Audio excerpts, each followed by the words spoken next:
It's time to tip off our pregame radio coverage powered by Segra. Here's Jamie Hall. Hello, everyone, and welcome into the HTC Center here in Conway, South Carolina, a familiar venue for Flames fans as former arch rival beat Coastal.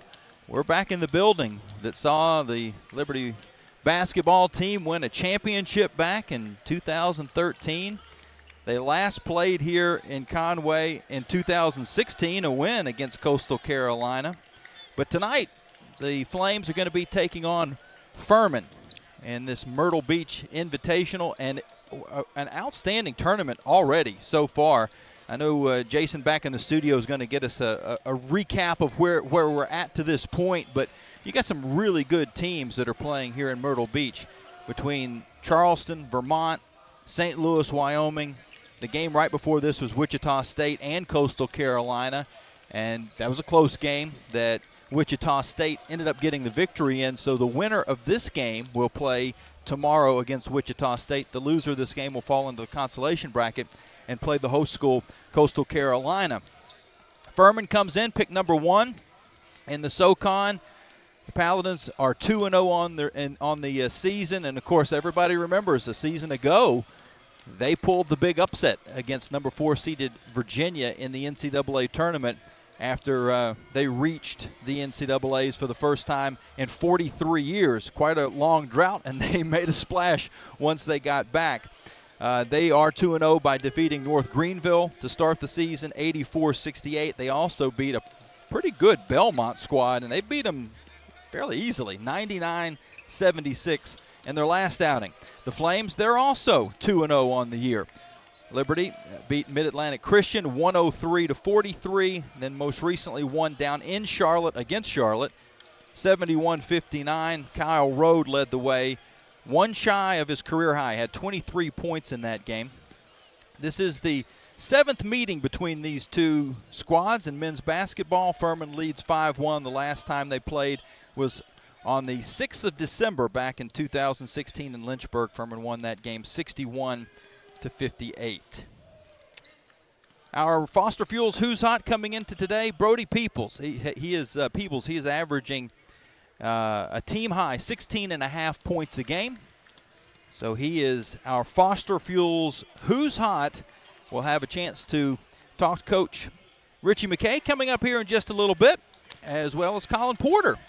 And then also back in the studio, Jason Prill will take a look at our First National Bank Conference USA Notebook here on the Liberty Flames Sports Network from Van Wagner. We'll have the Paladins and the Flames coming up at the top of the hour. Back with more right after this. If you're purchasing or refinancing a home, you need a neighbor you can count on. Choose Joe Yock at Alcova Mortgage. You'll get a dedicated home loan expert to help you understand the options and access to online tools that make it easy.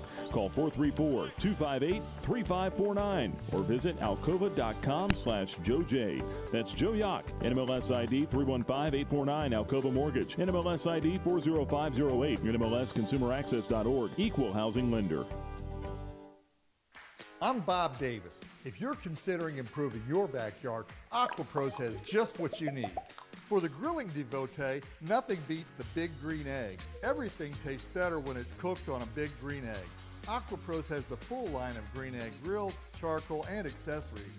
Since 1985, AquaPros has been the source for the world's greatest hot tub, American-made marquee spas. Stop into any of AquaPros 4 showrooms today and make your home a fun and relaxing resort. Live radio coverage of Liberty Flames basketball will continue after this 1-minute timeout on the Liberty Flames Sports Network from Van Wagner. At Carilion Clinic, the success of their employees is based on a culture that welcomes them and nurtures their growth. As the largest nonprofit employer west of Richmond, Carillion's team members are always learning and forever curious. Carilion is more than a healthcare system. It's a team of unique individuals doing what matters most, caring for the community. Visit CarillionClinic.org/careers and search their opportunities. Come join 13,000 employees who are Carilion proud.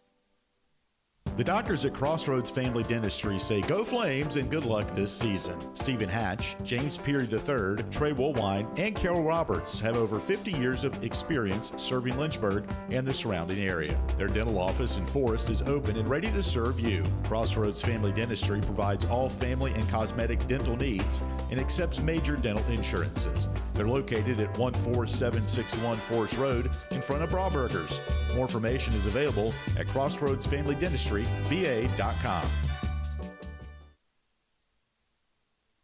The Liberty Flames pregame tip-off show, powered by Segra, continues with today's Conference USA Notebook, presented by First National Bank.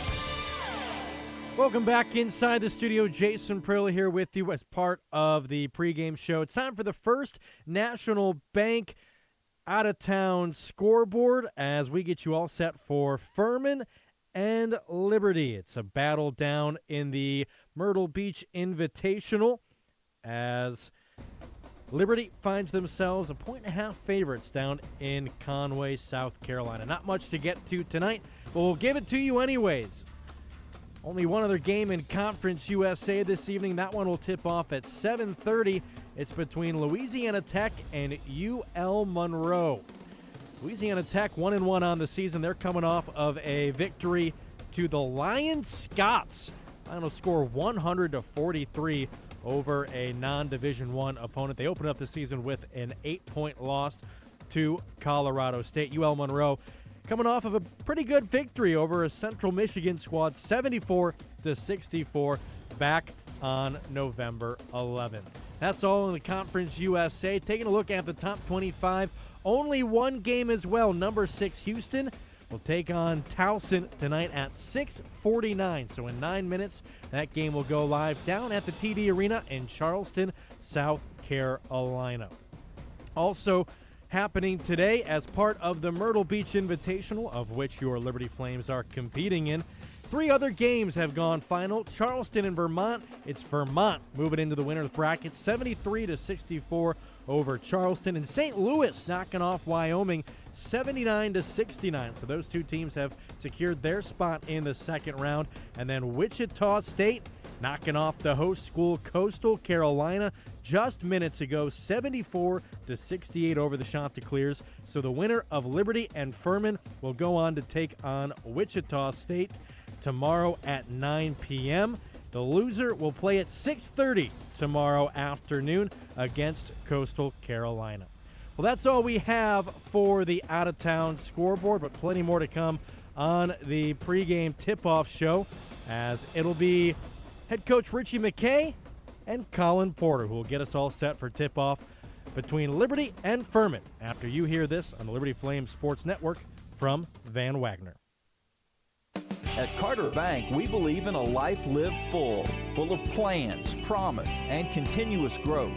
It's why our checking and savings accounts make it easy for you to earn high interest on your balances, so your money grows faster. All backed with the digital banking tools you need, so there's nothing holding you back from living life to its fullest. Open your new Carter Bank checking or savings account online in minutes at cbtcares.org or visit your local branch. We are Carter Bank, the preferred community bank of Liberty Athletics. Member FDIC. Thousands of our teammates make and deliver 300 of the world's best brands and flavors, locally.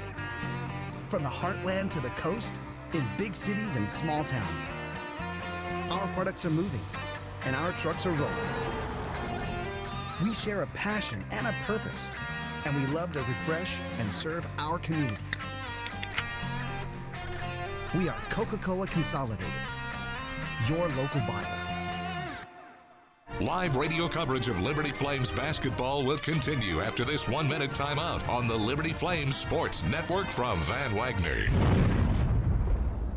Earthright Mid-Atlantic, your trusted solar and energy efficiency experts. With a focus on honesty, education, and excellence, they light the way to savings, home comfort, and a greener future. Educating homeowners about the power of solar and energy efficiency is their winning game plan. More information about Earthright Mid-Atlantic, 434-200-9716 or at erepower.com. Your business deserves a bank that values relationships and prioritizes customer service. Since 1979, First Bank & Trust Company has been delivering on these very commitments. Our bankers have been accessible, consultative, and provide a degree of understanding developed through years of commercial experience. First Bank & Trust has the expertise and capital to fund small and large projects up to $32 million.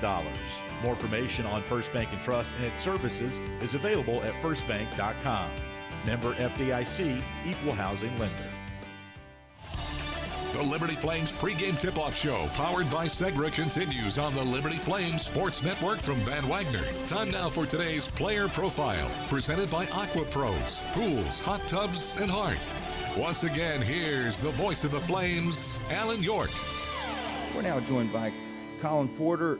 Colin, I tell you, it's always fun for me as a fan and a broadcaster to come to these types of tournaments where you're playing 3 games, and if you're a fan, you get your popcorn, you buy the ticket for the whole session, the whole tournament, and you just sit back and you're watching game after game after game of high caliber, mid-major college basketball. But as a player, do you like these kind of condensed formats where you're playing so much in a short period of time? Well, I mean, you got to look at it from our point of view. We're all 18 to 22 years old, and we're just having fun with our teammates right now. We're going to be together for.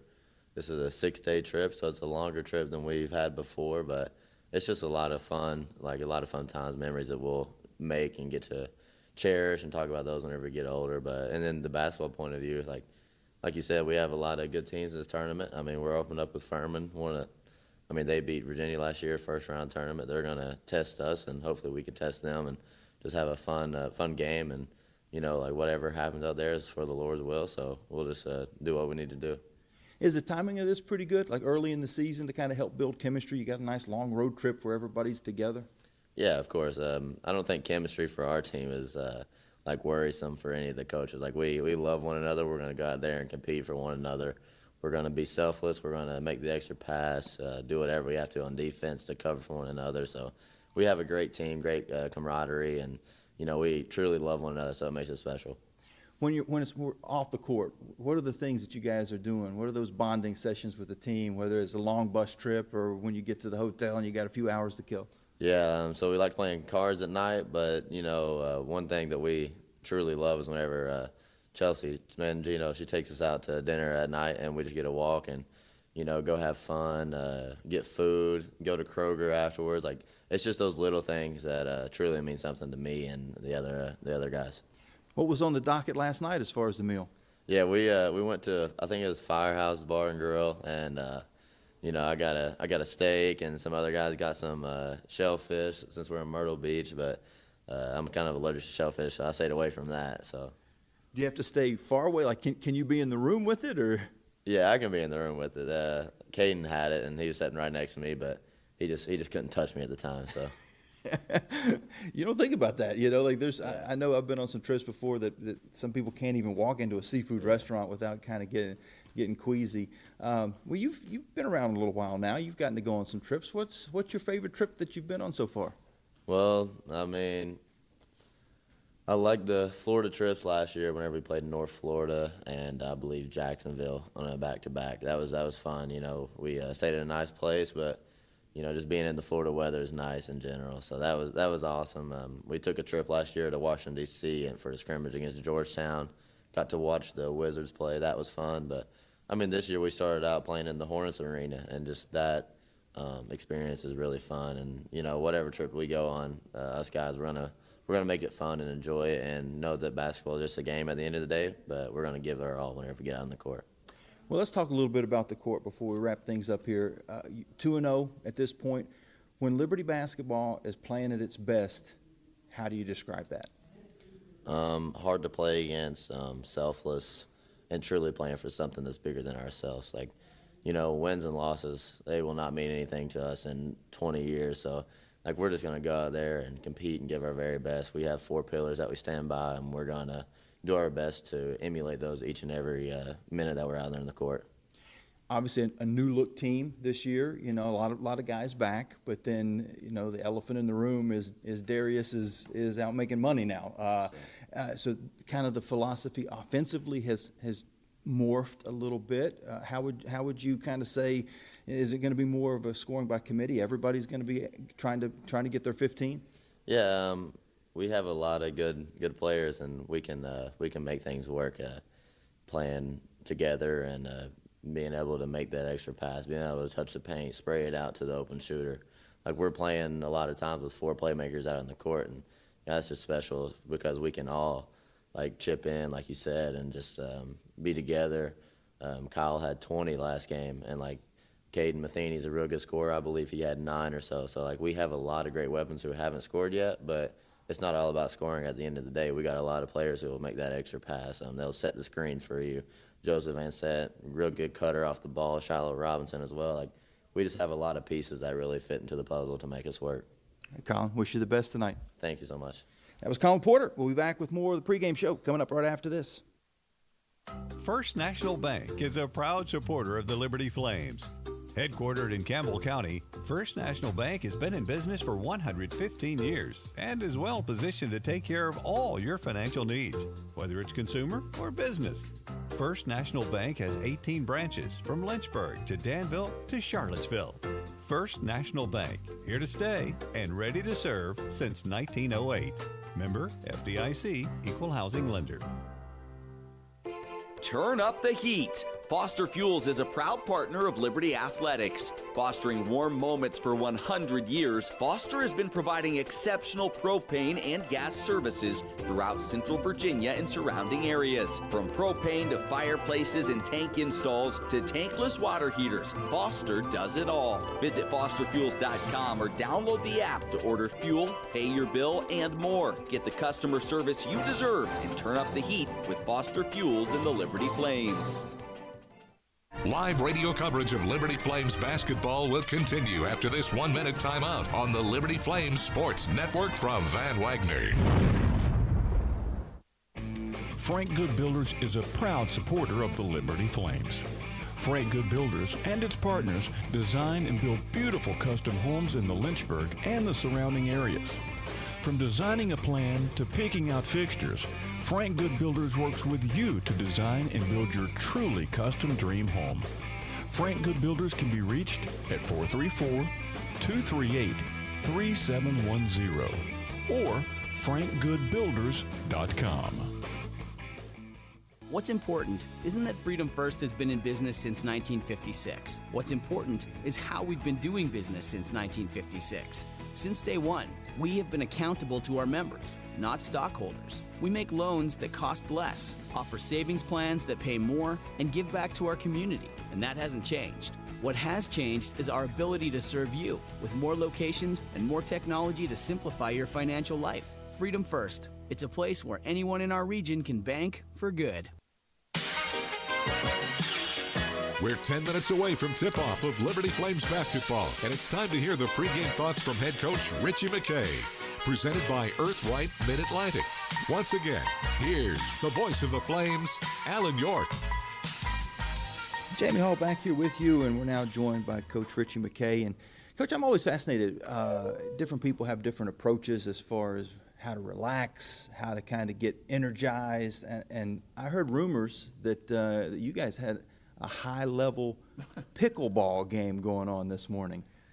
Some of the people had a high-level pickleball game going. I am not anywhere near high level, Jamie, so as a matter of fact, I was the liability out there. But it was good just to kind of do something different and enjoying the nice weather in Myrtle.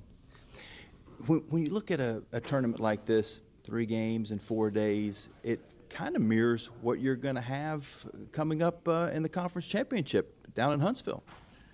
Yeah, I think there's a couple of days in between each of those games, provided you win in advance. But I think, Jamie, for us, anytime you get a chance to play in one of the ESPN events and do it against a field that is as competitive as this one is, I think it's beneficial in a multitude of ways.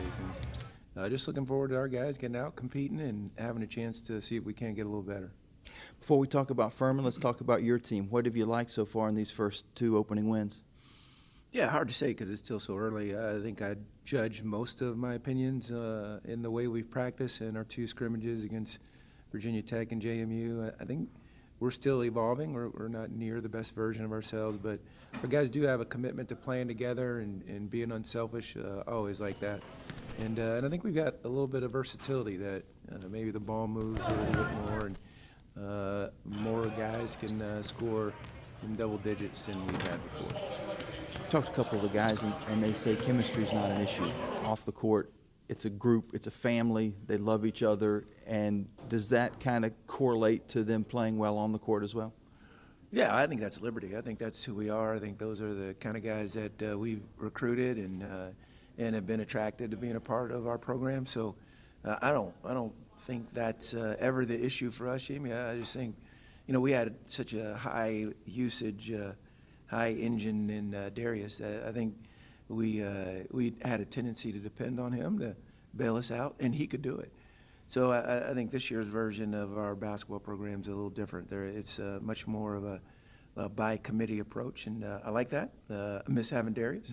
But I think, again, all that said, we got to keep growing on the other end of the floor. I think the way we defend, given our maybe lack of size, is really important to our cause. As you take a look at Furman, everybody that is into March Madness knows of their accomplishment last year, knocking off Virginia in the first round. Of course, they're picked to win their conference again this year. What poses or what challenges do they pose? Well, they've had a really excellent program in all of Coach Ritchie's 6 years. They have a really good guard in Pegues. He's the preseason player of the year in the SoCon, but they have depth, and I think they played 10 or 11 last game against Belmont and beat a really, really good Belmont team. So I think our challenge is their tempo. They try and get it out and go as fast as they can, and they'll constantly put pressure on your defense, whether it's in transition or offensive rebounding. So we got to be our everyday selves and our commitment to that end of the floor. As far as the Alcova keys to the game, you kind of mentioned what we should keep an eye on. Any particular matchups that we should look at?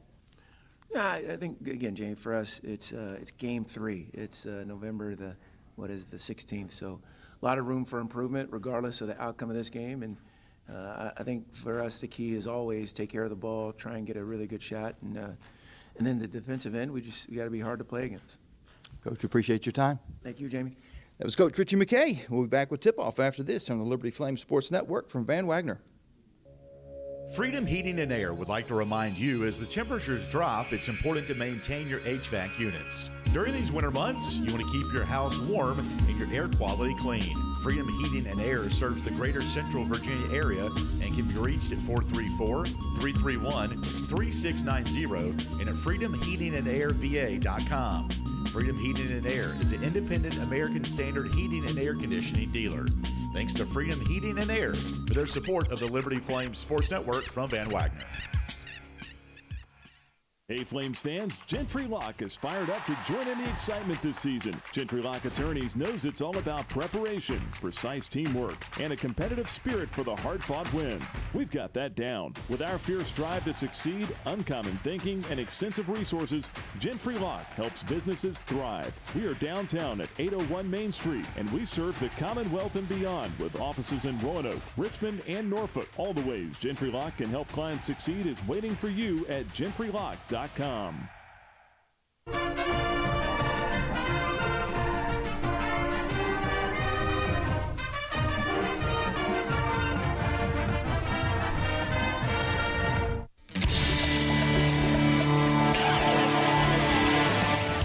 Liberty Flame Sports Network from Van Wagner presents live radio play-by-play coverage of Liberty Flames basketball. Today's game is brought to you by Segra, a proud partner of Liberty University. Segra offers customized business technology solutions. You can learn more at segra.com. Liberty Basketball is also brought to you by Carter Bank and Trust, member FDIC. Foster Fuels, providing reliable service for 100 years. Freedom First Credit Union. Start banking for good with Freedom First today. Carl Miller Realty, caring, competent, trusted advisors. And by The Oasis, offering resort-style student living and the official apartment sponsor of the Liberty Flames. McGee, right corner pass, tip to Rode for 3. Boom! 30 seconds left. Liberty leads it by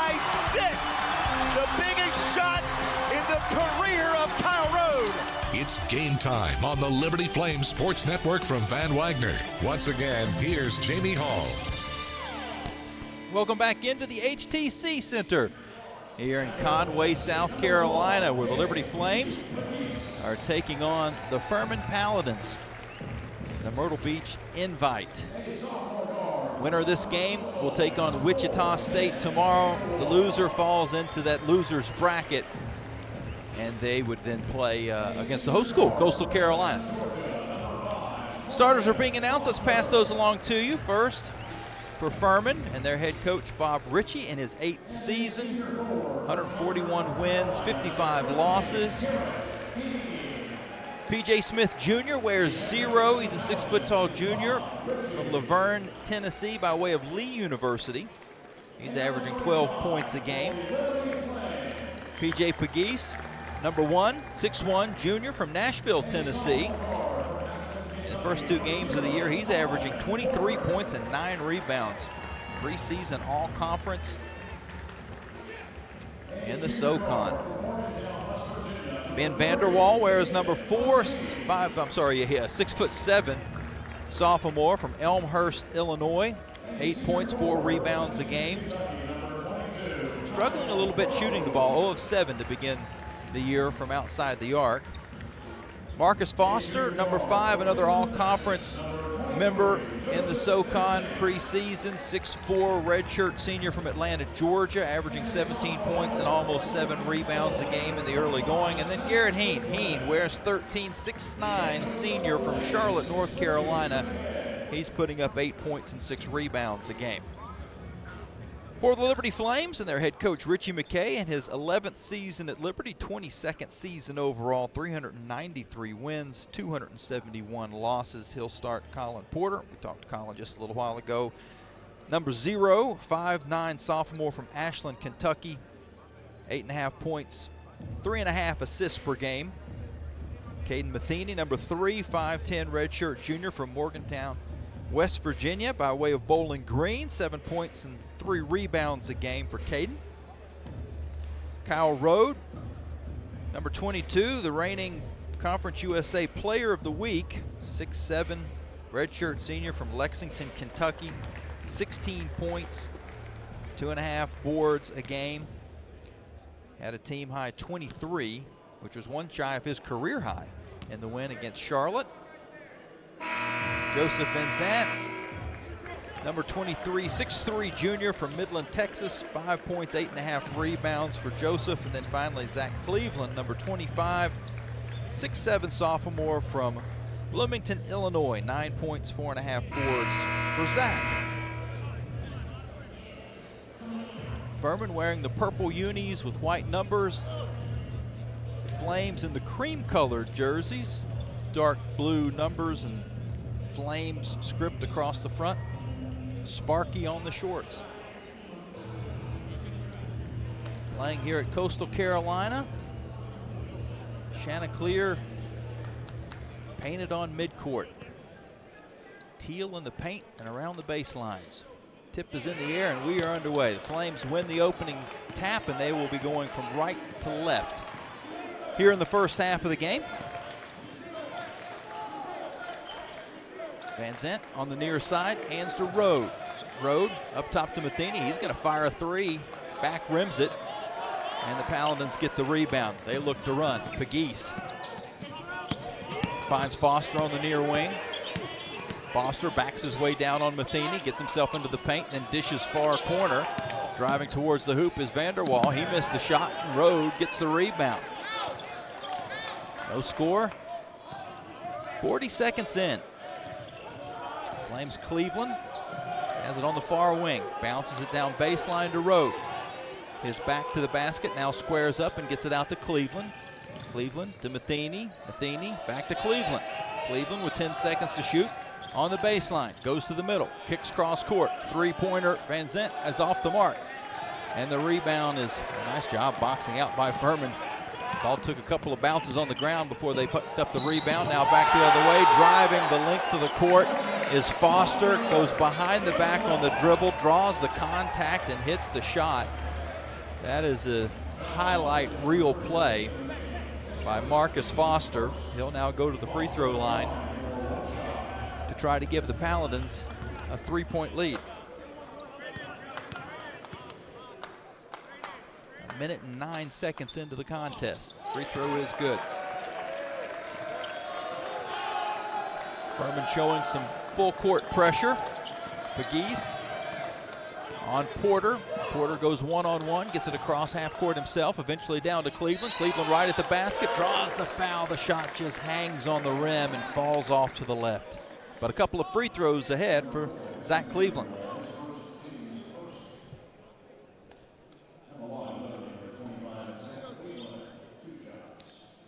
Zach on the season, 4 of 7 from the charity stripe. First free throw is good. For every free throw the Flames make this season, Food Line Feeds will donate 100 meals to a local area food bank to help our neighbors in need this winter. If you're just now tuning in and wondering why you're not hearing Alan York's voice, Alan is back in Lynchburg, going to be with Liberty football this weekend, and then we're going to swap spots somewhere along 29. He's going to be down for the final game of this tournament on Sunday. Second free throw was good. The Flames cut the lead down to 3-2, but now a foul has been called against Liberty. I want to thank Relevant Law for sponsoring our opening tip. So we're just about a minute and a half into the game. That foul was on the floor, so Furman will be inbounding. Again, they're scoring to our right. We're actually pretty far down the sideline. If I look straight out, I'm looking into the paint that the Paladins are scoring in. Driving to the hoop is Pegues. He gets to the rim but missed the shot, and the Flames get the board. 3-2, Furman up. Liberty goes to Peebles, now out to Porter. Porter on the near wing, squares up, dribbles to his left. Skip pass across to Rode. Rode to Cleveland, crossover, dishes it down to Vincent, who missed the lay-in. Beautiful setup. The finish just didn't fall, and Peebles back up court for the Paladins. Three-pointer at the top of the arc by Heen is short, and Liberty with the rebound. We expect a fast pace if the Paladins have their way. They put 99 up against Belmont in their last outing. Cleveland backs his way down in the post for Liberty and draws the foul. Zach Cleveland doing some strong work inside the teal. He'll shoot a couple of free throws to try to give the Flames their first lead of the game.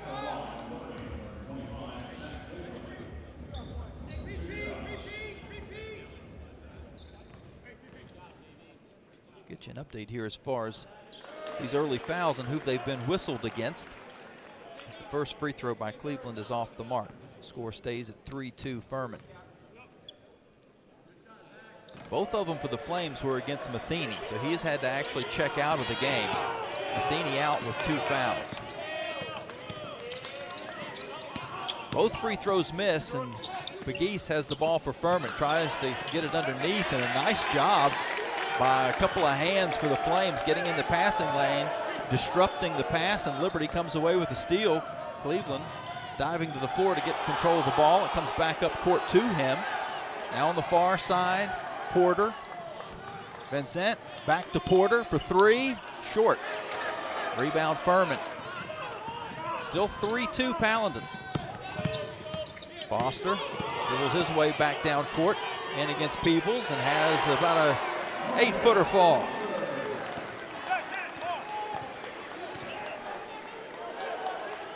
(5-2) Furman on top. 6:39 to go first quarter. Yep. First time that I did that. First half. As Furman steps into the pass, and they force the turnover. Pegues back down court, doesn't have any help, so he'll slow things down and go one-on-one against Porter. Backs himself into the paint, and they're going to get him for a traveling violation. Steps will turn it back over to the Flames.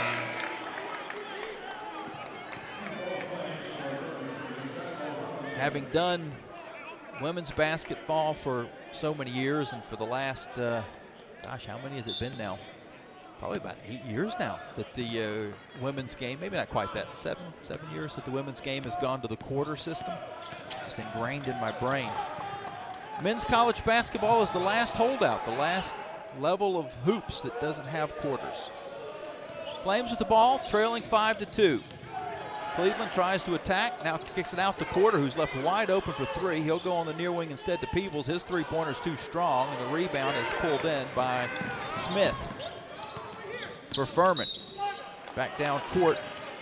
He tries to get himself into the paint, is bumped by Porter. Foul called against the Flames. That will bring us to a media timeout. So Matheny already on the bench with a couple of personal fouls for Liberty. That's the first one against Colin Porter. On the flip side, no one with more than one foul for Furman. As we take our first break of the evening, Liberty trailing the Paladins by a score of 5-2. Here with 15:50 to go in the first half. You're listening to the Liberty Flames Sports Network from Van Wagner. Move those coffee chains, Flames fans, and go local. Central Virginia's own Ironclad Coffee Roasters and Baking Company is the premier coffee partner of Liberty Athletics. Pay them a visit at one of their cafes in the Richmond area or at the Richmond International Airport. They'll also ship their specialty grade coffee straight to your door. Visit ironcladcoffee.com, that's www.ironcladcoffee.com, to check out the coffee Flames fans are talking about. Curious about the housing market in Central Virginia? The caring, competent, trusted advisors at Carl Miller Realty have over 100 years of combined experience. We are committed to helping clients make informed housing decisions. For a winning game plan and to discover the value of your home, visit carlmillerrealty.com to make your next move a slam dunk with our winning team. That's carlmillerrealty.com.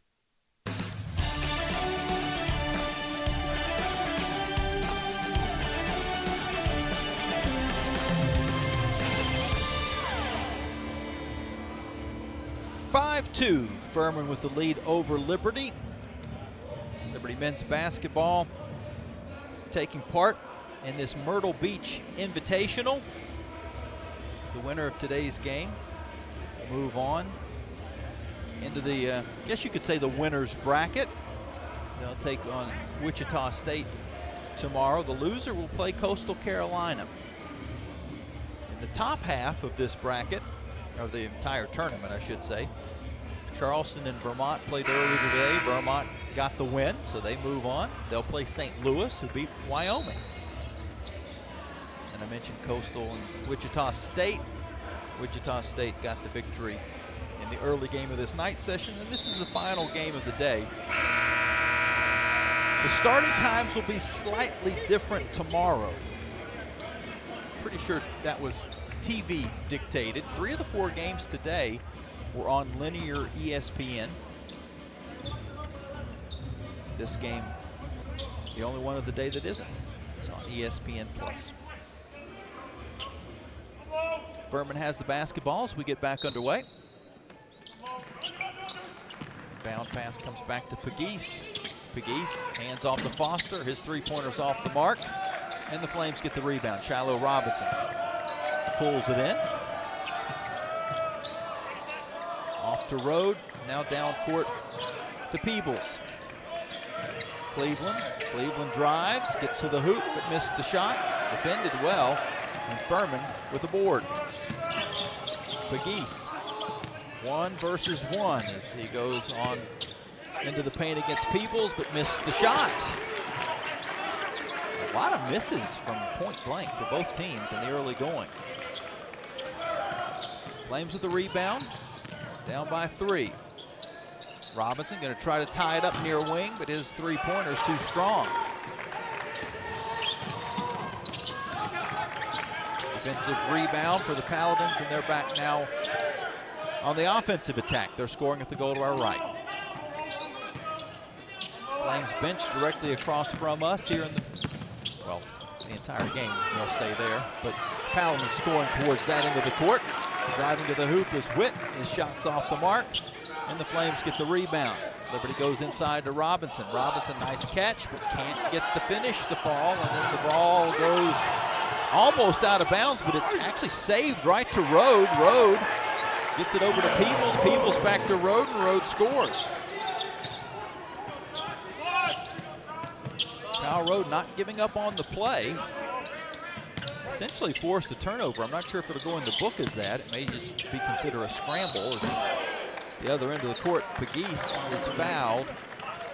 JP Pegues will go to the free throw line. Flames have cut the lead down to 1.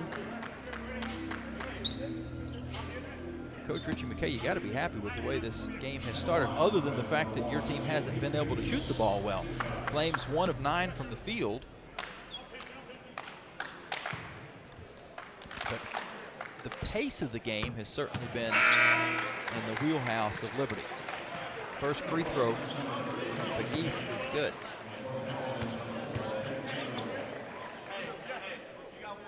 JP, a 75% free throw shooter coming in. Missed this. Nope, that one actually got a friendly roll. Thought that was going to come off the front rim, but it nestled in. So back out to a 3-point lead for Furman. That matches their largest of the game so far. 7-4. 14:04 to go, first half. Flames get it across half court after a little pressure. It goes to Rhodes. He's going to drive towards the basket, but missed the shot. Right at the rim. Furman with the rebound. Comes near side to Smith. P.J. Smith Jr. dribbles against Matheny, who's back out there playing with the 2 personal fouls. A nice dish on the inside for Cooper Bowser, and Bowser is able to spin to the hoop and score. 9-4, Furman up. Porter back down court for the Flames, and he missed one from in close. Liberty doing a good job of getting to the rim, but they just can't finish it off. Furman with the rebound, back up court three-pointer. Smith is an air ball out of bounds.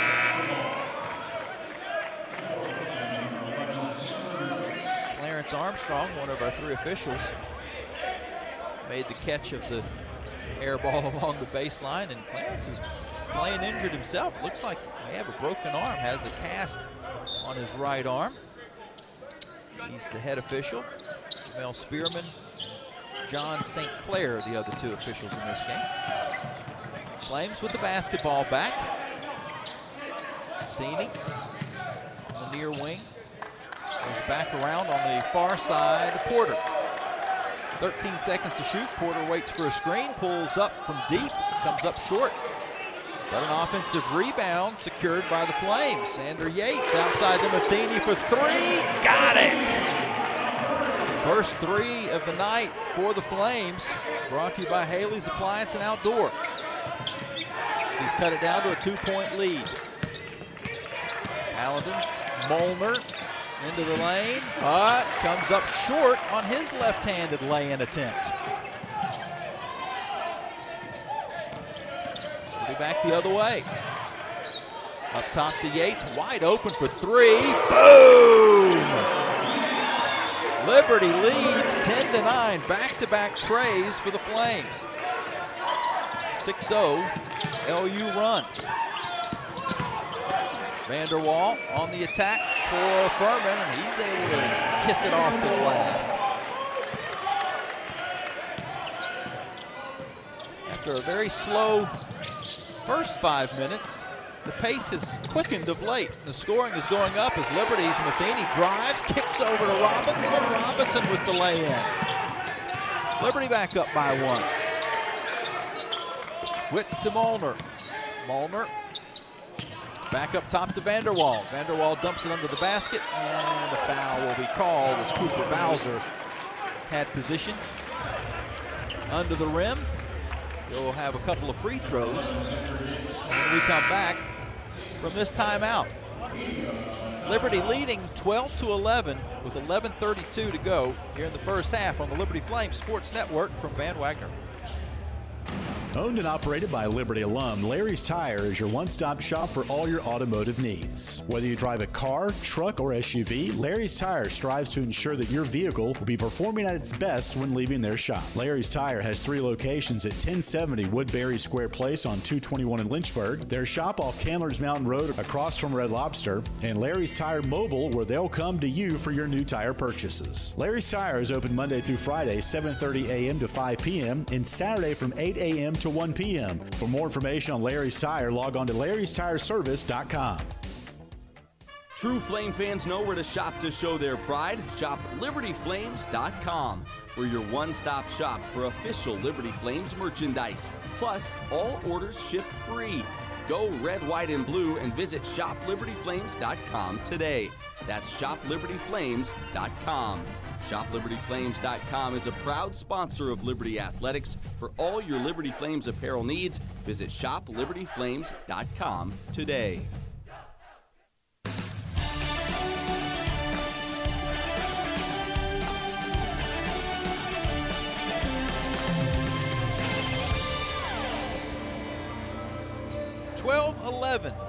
Liberty with the lead.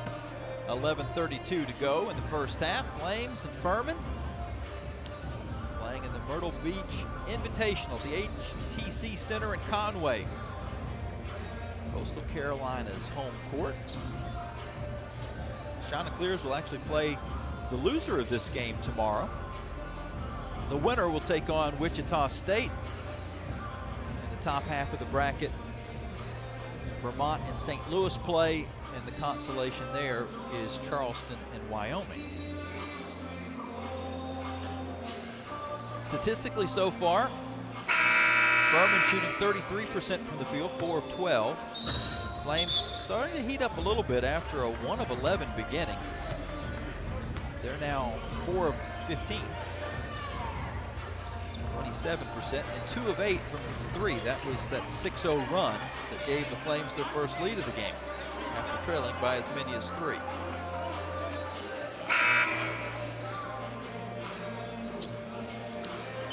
Marcus Foster has 5 to lead the way for the Paladins. Balanced attack for Liberty. Feeney has 3, Yates with 3. The other players with 2. First free throw as we come back to action is short. Cooper Bowser doing the honors. He makes the second. Ties the game at 11. I'm sorry, at 12. Game is tied at 12. We see Gabriel McKay in for the first time for the Flames. Cleveland with the ball for Liberty now, into the corner. Peebles back up top to Cleveland. 15 seconds to shoot. He drives and kicks to McKay. McKay faked the 3. Back to Cleveland on the low block with 8 seconds to shoot. Dribbles it down into the paint. Flings it towards the rim and nestles it home. Nice patience by Zach Cleveland. Flames up by 2. However, as I say that, Marcus Foster takes an up-court pass and answers with a 3-pointer. Furman back up by 1. Cleveland to Robinson. Robinson a no-look pass, looking for Peebles, but it was just a bit too far out in front of him, so a turnover gives it back over to Furman. The 14-12 lead was the Flames' largest. Now 15-14 Furman. 10:38 to go in the first half. Furman in the purple unis, dribbling to our right. They get it into Heen in the high post. He hands off to Foster. Foster guarded by McKay, has to get it back out to Heen. 12 seconds to shoot, far side Smith for 3, short. Rebound Peebles, up to Porter. Porter doesn't have numbers, so he'll slow things down and kick to Cleveland. Cleveland right back to Porter. Porter to Cleveland again, top of the arc. Couple of dribbles with the left hand, now has it swiped away and stolen by Pegues. Pegues leads a 3-on-2 up court, pulls up from 3 and misses. Liberty with the board. Flames up by 1. McKay in the far corner, up to Peebles. Now to Rode on the near side wing. He'll try to kick across looking for McKay, and it's anticipated and stolen away by Foster. The Paladins run up court where Heen will finish off, cutting to the basket and giving Furman a 3-point lead again.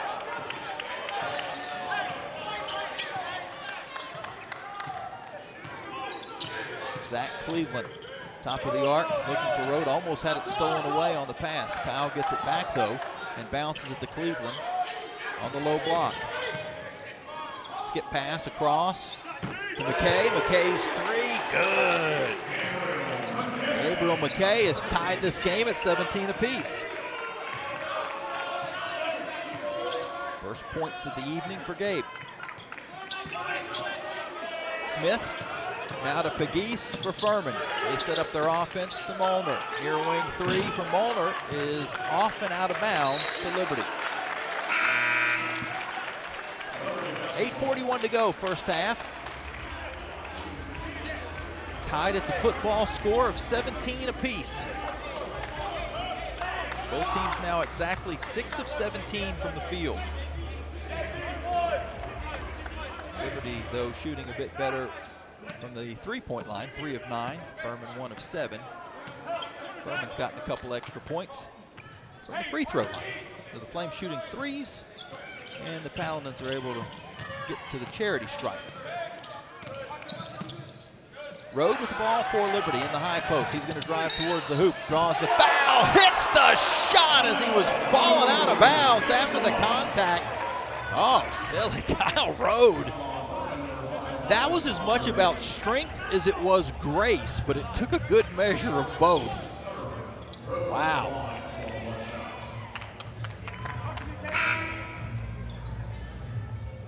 Now to try to finish off the 3-point play.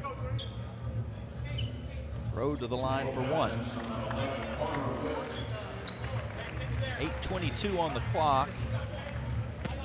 A little bit of a delay here. Coach Bob Ritchie talking with one of the officials on the far side of the court as Kyle caps off the 3-point play and gives the Flames a 20-17 lead. Furman with the ball. Heen outside to Foster. Foster for 3 and he hits. We're tied again. 20-20. With 8 minutes to go in the first half. Flames go to Cleveland at the top of the arc. He tries to dribble his way down into the corner and is bumped by Garrett Heen, which will bring us to a timeout. Let's get a quick update on any foul trouble. Flames, Matheny has been playing a good bit of this first half with 2 personal fouls.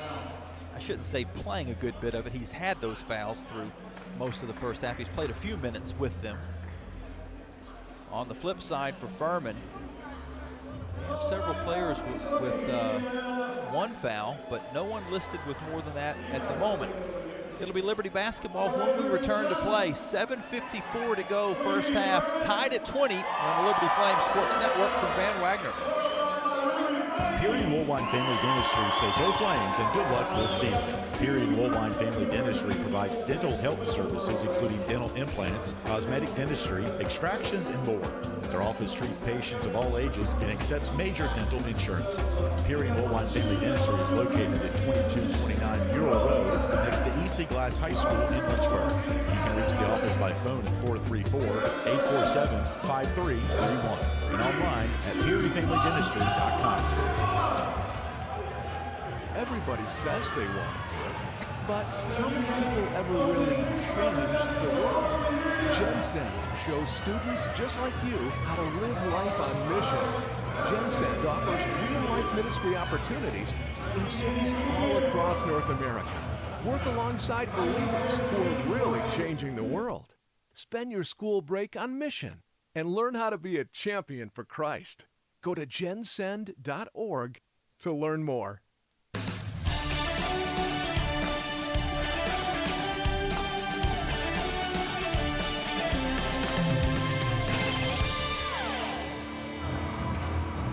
And welcome back into the HTC Center here in Conway, South Carolina. Liberty Flames on top of Furman, game is now tied 20 apiece. There've been a couple of little runs here of late. Flames used a 6-0 run to take a 3-point lead. Furman then answered with a 5-0 run of their own. They eventually regained a 3-point lead as well. Now we're tied. Liberty football, they're going to be taking on UMass on Saturday. That's why you're hearing my voice and not Alan York. Filling in for Alan the next 2 nights here in Conway.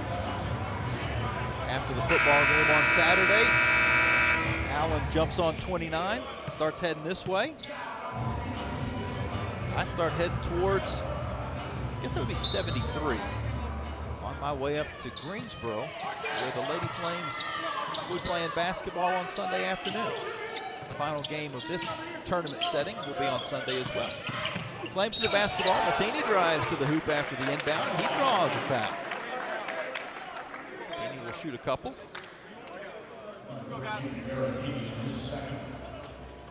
Have not shot any free throws on the season coming in today. Has 3 points in the game so far. Tries to regain the lead for Liberty.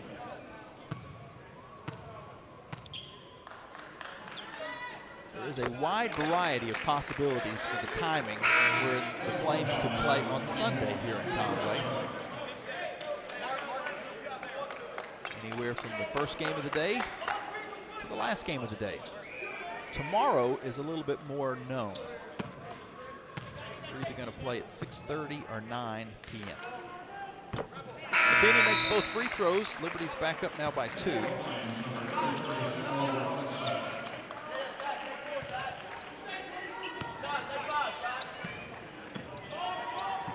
Give you a complete rundown of that bracket here in just a second.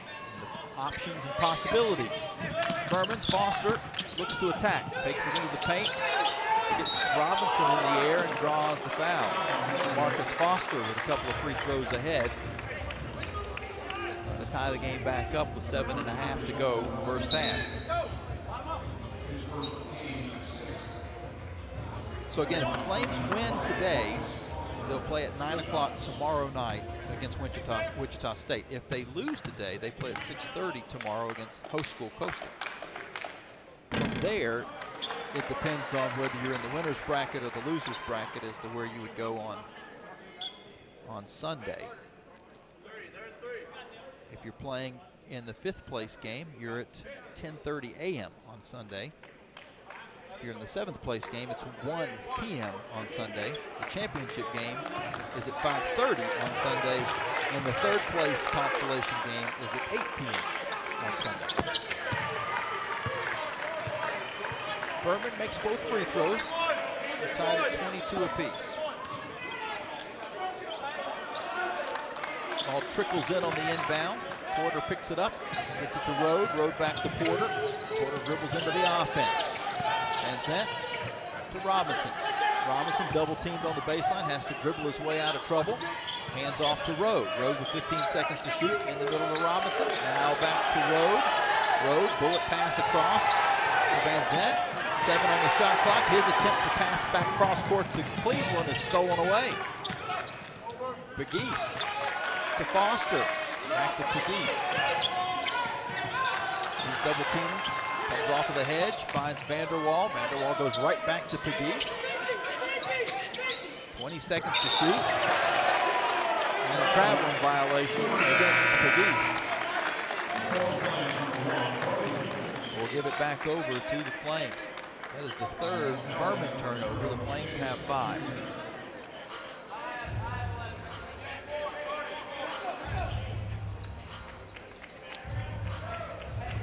Cleveland will check out of the game for the Flames. We see Brody Peebles back on the court. Porter, Rode, Robinson, Van Zandt and Peoples. Porter brings it down into the offensive end for Liberty with just an hour left. Over the road for three, short. Long rebound, comes to the near wing, and is picked up by Furman. Down to Whitt. Whitt, top of the arc, to Foster. Foster off of the screen, keeps it on the bounce with 17 seconds to shoot. Waits for some movement in the paint, and then gets it now to Bowser. Bowser out to Foster. Foster dribbles on Robinson, takes it into the paint, fades, and misses. We're going to get a rebounding foul against the Flames that will keep it here. Brody Peoples picks up his second personal foul.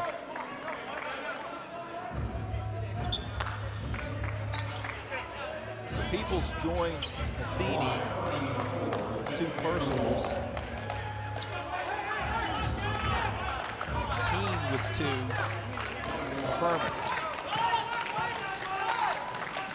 First free throw by Vanderwall is good. Hung on the front rim for a second and then fell through. That was the 7th foul against the Flames. Furman in the bonus for this final 6:16 of the first half. Paladins have 1 foul to give from here on out. Second free throw does exactly what the first one did. Front rim, rolled around a bit and fell in. Furman leads 24-22.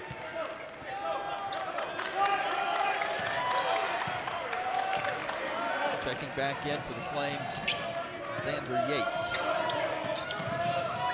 Porter dribbles in front of him. Waits for that screen to develop, now backs out of it. 15 seconds to shoot, and a bump foul against Smith.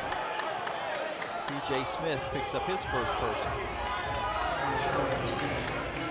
Now, no fouls to give either side. See a lot of free throws in this final 6:01. They're down by 2 with the ball. Kyle Rhodes takes it off of the inbounds.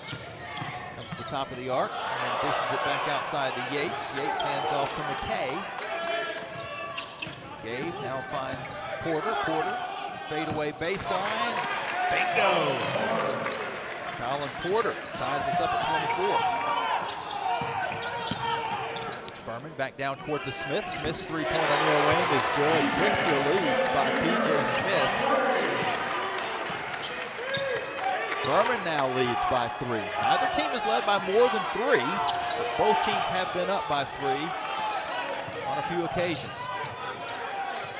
27-24. Porter going to try to answer his three-pointer near wing. Comes up short, but Kyle Rhodes with the offensive rebound. Now he backs his way into the paint. Little half up is good. Kyle Rhodes makes it a 1-point game. No rest for the weary. Furman all the way back into their offensive set. A little half hook of his own by Carter Whitt, almost identical to what Kyle Rhodes did on the other end of the court.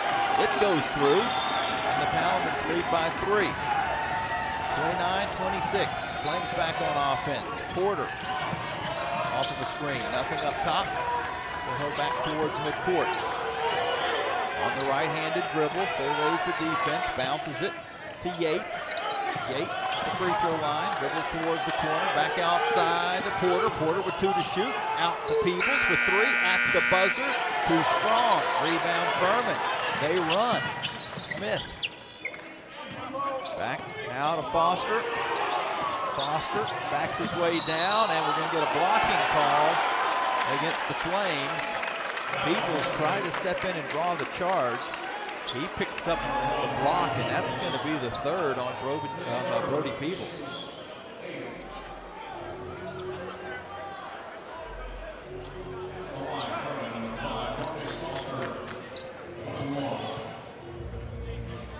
Coach McKay rolled the dice just a little bit, left him out there, but now I have to make a change, and we'll see how much that affects the rotation, certainly for the remaining 4:12 of this first half, but also what it does into the second half of the game, although at the moment Brody has not checked out. There were 2 players at the scores table. Maybe the stats are incorrect on the number of fouls Brody has. Because 2 Flames came in sub, but neither picked up Brody. Second free throw is good. Finishes off a perfect trip to the stripe. Furman now leads 31-26. 4:05 to go here in the first half. Liberty on offense to Rode. Rode on the near wing.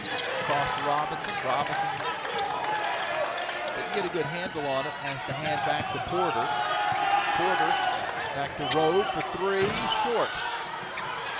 Rebound. Deflects off a couple of legs in the paint and eventually goes to Pegues. Pegues down court for Furman. Far side three-pointer is off the mark by Witt, and the Flames get the rebound. Due immediate timeout, next stoppage. 3.5 to go in this first half. Liberty sees the largest deficit of the game so far. Down by 5, and with that, a foul is called as the Flames are trying to get it into the high post. Whistle against the Paladins. We'll put the Flames at the line for a 1-and-1 when we return. 31-26 with 3:24 on the clock here in the first half. You're listening to Liberty Flames Sports Network from Van Wagner. Century Exteriors offers exterior home renovations, including but not limited to gutters, roofing, siding, home additions, and much more. Century Exteriors makes the process seamless.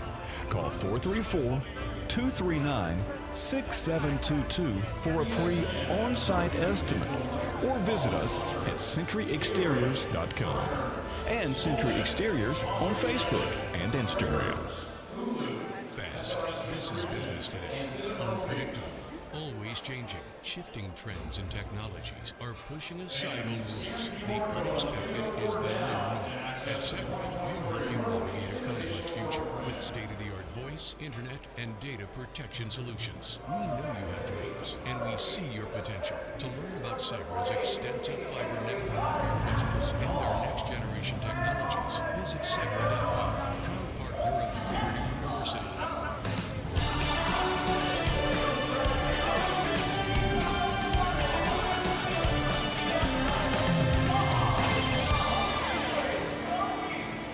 Welcome back into Conway, South Carolina. The lady, okay, there you go.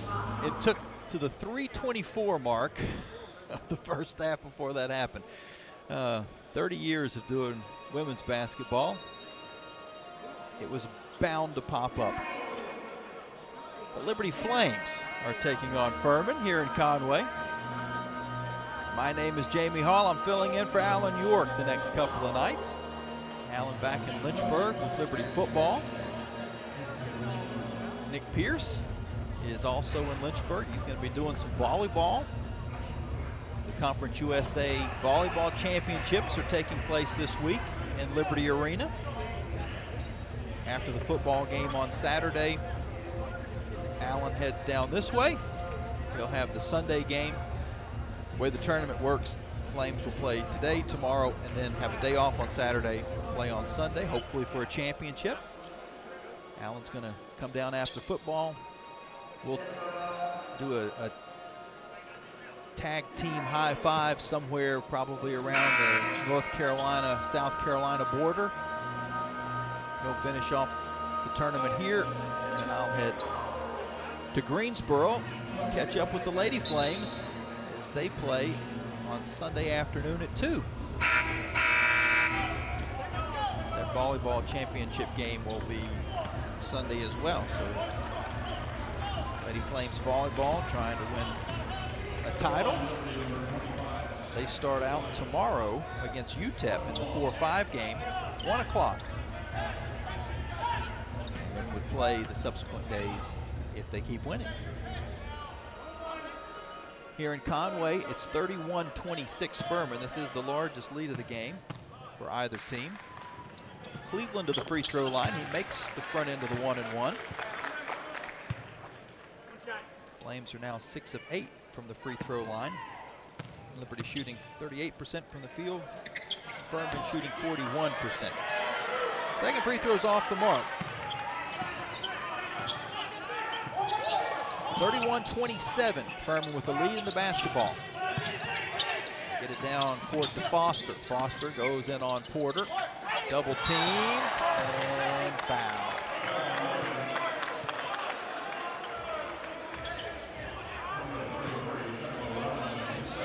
Most recent stat sheet that was brought over still says Brody Peebles with 3 personal fouls. He's playing with those 3 personal fouls. Half hoping that maybe the official book and the stat crew didn't match up, but generally if there is a discrepancy, it gets corrected in pretty quick time, and that hasn't happened. So Peebles playing with 3. First free throw by Foster is good, makes a second one as well. Now a 6-point lead for Furman. Approaching the 3-minute mark of the first half. 3 minutes to go. Porter, Rhodes to Peebles. He dips into the paint. Nice little up and under move to score. Brody Peebles. There's now an up-court pass from Furman as they try to push the issue. It's picked off by Rode, playing free safety. Got the interception. Liberty back on the attack, down by 4. Peebles again drives, gets towards the basket, floats it in with the right hand. Back-to-back baskets by Brody Peebles. Flames cut a 6-point lead down to 2. Furman back on offense. Bowser. Out to Pegues. Pegues fades, but not enough on it. Van Zant with the rebound for Liberty. Flames with a chance to tie or retake the lead on this possession. Porter to Rode. And he's fouled. Foster picks up the personal. Kyle will shoot a couple of free throws.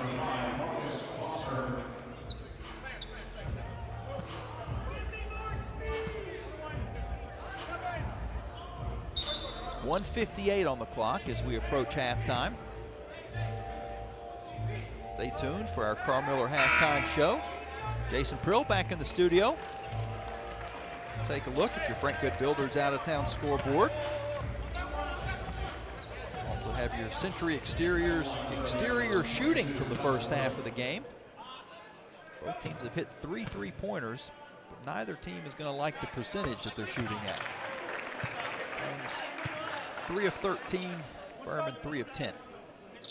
Rode hits the first free throw. One more can tie it up and give the Flames another 6-0 run. They had one of those earlier in the half that at that point had given their first lead of the game. That's exactly what happens. Kyle hits both. We're square at 33 apiece. Furman on offense. Outside, Vanderwall, 3-pointer is off the front rim. Van Zant dives for the floor but can't quite pull it out of the pack, and Furman resets with 15 on the shot clock. Minute 35 to go first half to Whitt.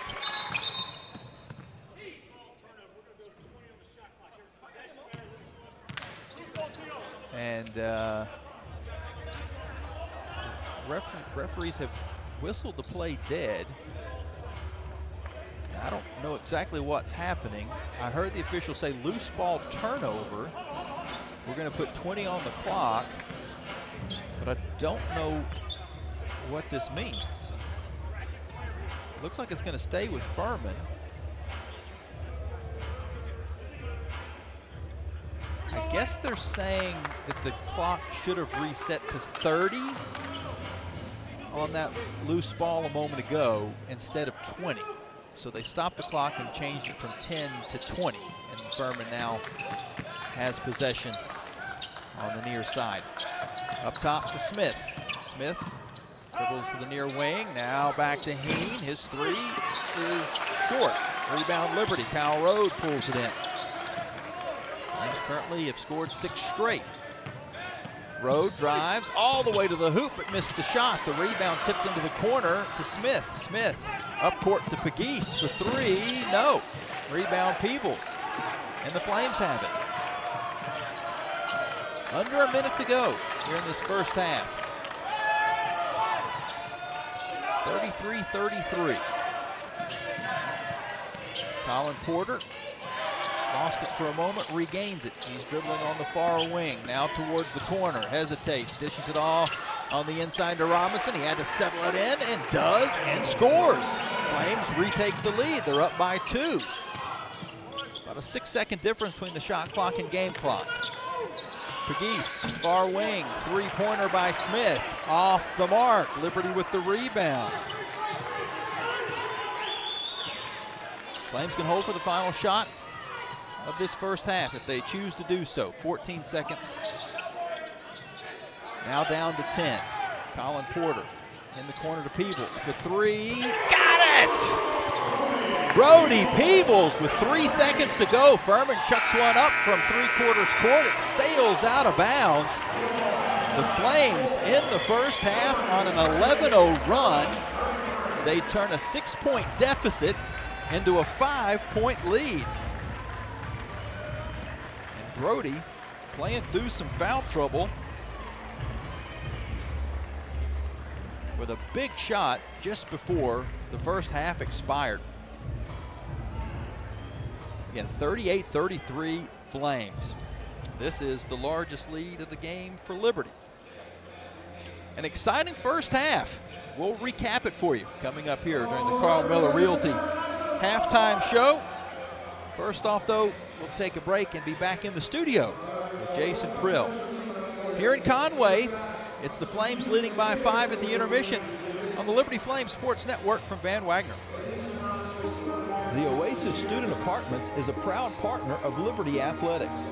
The Oasis offers community apartments designed exclusively for college students. Roommates experience an all-inclusive lifestyle, including individual bedrooms, lightning-fast internet, washer and dryer, 24/7 gym, and spaces that come fully furnished. The Oasis is 1 mile from Liberty University on Candler's Mountain Road and is offering rooms for the 23-24 school year. The Oasis can be reached at 434-329-7979 and at viewcommunities.com. Thompson Brooks Insurance has been serving Virginia for over 35 years, helping individuals and businesses with their insurance and investment needs. The team at Thompson Brooks is experienced in understanding Medicare, retirement planning, life insurance, the healthcare marketplace, and group insurance benefits. Call Thompson Brooks Insurance at 434-385-8500. That's 434-385-8500. Or visit them online at thompsonbrooksinsurance.com. Thompson Brooks Insurance, planning today for tomorrow. Live radio coverage of Liberty Flames basketball will continue after this 1-minute timeout on the Liberty Flames Sports Network from Van Wagner. Attention, Liberty alumni and employees. Did you know you're eligible to receive a lender credit that equates to 1% of your total home loan amount up to $5,000? Contact Joe Yock at Alcova Mortgage today to learn more about how you can save on your next home with this exclusive offer. Call 434-258-3549 or visit alcova.com/liberty. That's Joe Yock, NMLS ID 315849, Alcova Mortgage, NMLS ID 40508, NMLSconsumeraccess.org, Equal Housing Lender. Are your feet preventing you from living life? Hi, I'm Jonathan Cotton, and you may have heard my Good Feet story, how I love my arch supports so much that I bought the store. Since then, thousands of customers have found relief from foot, knee, and back pain. I love to hear their stories of walking, running, and just enjoying their new life pain-free. Don't let foot, knee, or back pain keep you from living the life you love. Come into the Good Feet store for your free fitting and test walk. Visit goodfeet.com for the location nearest you. We look forward to seeing you soon at the Good Feet store.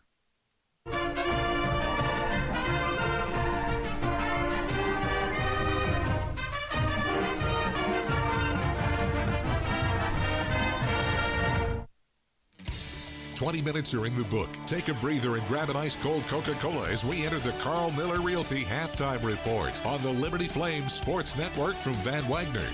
first half analysis, and the Larry's Tire and Auto Repair statistics are coming your way. But first, here's a check of the Frank Good Builders out-of-town scoreboard. Welcome into halftime as Liberty out in front, 38-33 over Furman. It was really Furman for much of that first half who was dominating the game. They had Liberty almost on the ropes, a 6-point advantage, but the Flames right before the half, an 11-0 run to take a 5-point lead. Both teams 2-0 and both fighting for a chance to move further into the Myrtle Beach Invitational. We'll get you updated on those results from earlier today in just a few moments. But right now it's time for a check of the out-of-town scoreboard as Louisiana Tech, the only other Conference USA team in action, they lead UL Monroe 15-9 with 10.5 left to go in the first half. Louisiana Tech, one win on the season. It came against a non-Division I opponent. As UL Monroe, they are coming off a win against Central Michigan, a pretty solid win. They got blown out by Houston in their first game. But right now they're trying to keep it close with Louisiana Tech, who was a 9.5-point favorite coming into the ball game. Also going on right now in the NCAA, one top 25 game as number 6 Houston, the Cougars, 37-17 over Towson at the half as part of the Shriners Children's Charleston Classic. Houston 3-0 on the year, trying to improve to 4-0, and right now in the driver's seat to do just that. A little bit of an in-state action, not a battle per se, but an in-state team is going on. 3-0 Virginia, the Cavaliers, they are out in front over Texas Southern, 26-14 at the half. That one up in Charlottesville this evening as the Cavaliers hope to improve to 4-0. Cavaliers were the team that the Paladins, who Liberty's playing right now, defeated in the first round of the NCAA tournament back in March. Taking a look at the Myrtle Beach Invitational, we mentioned Liberty in front 38-33, but there were 3 other games going on in the tournament today, and they started at 11:30 a.m. Eastern with Charleston and Vermont.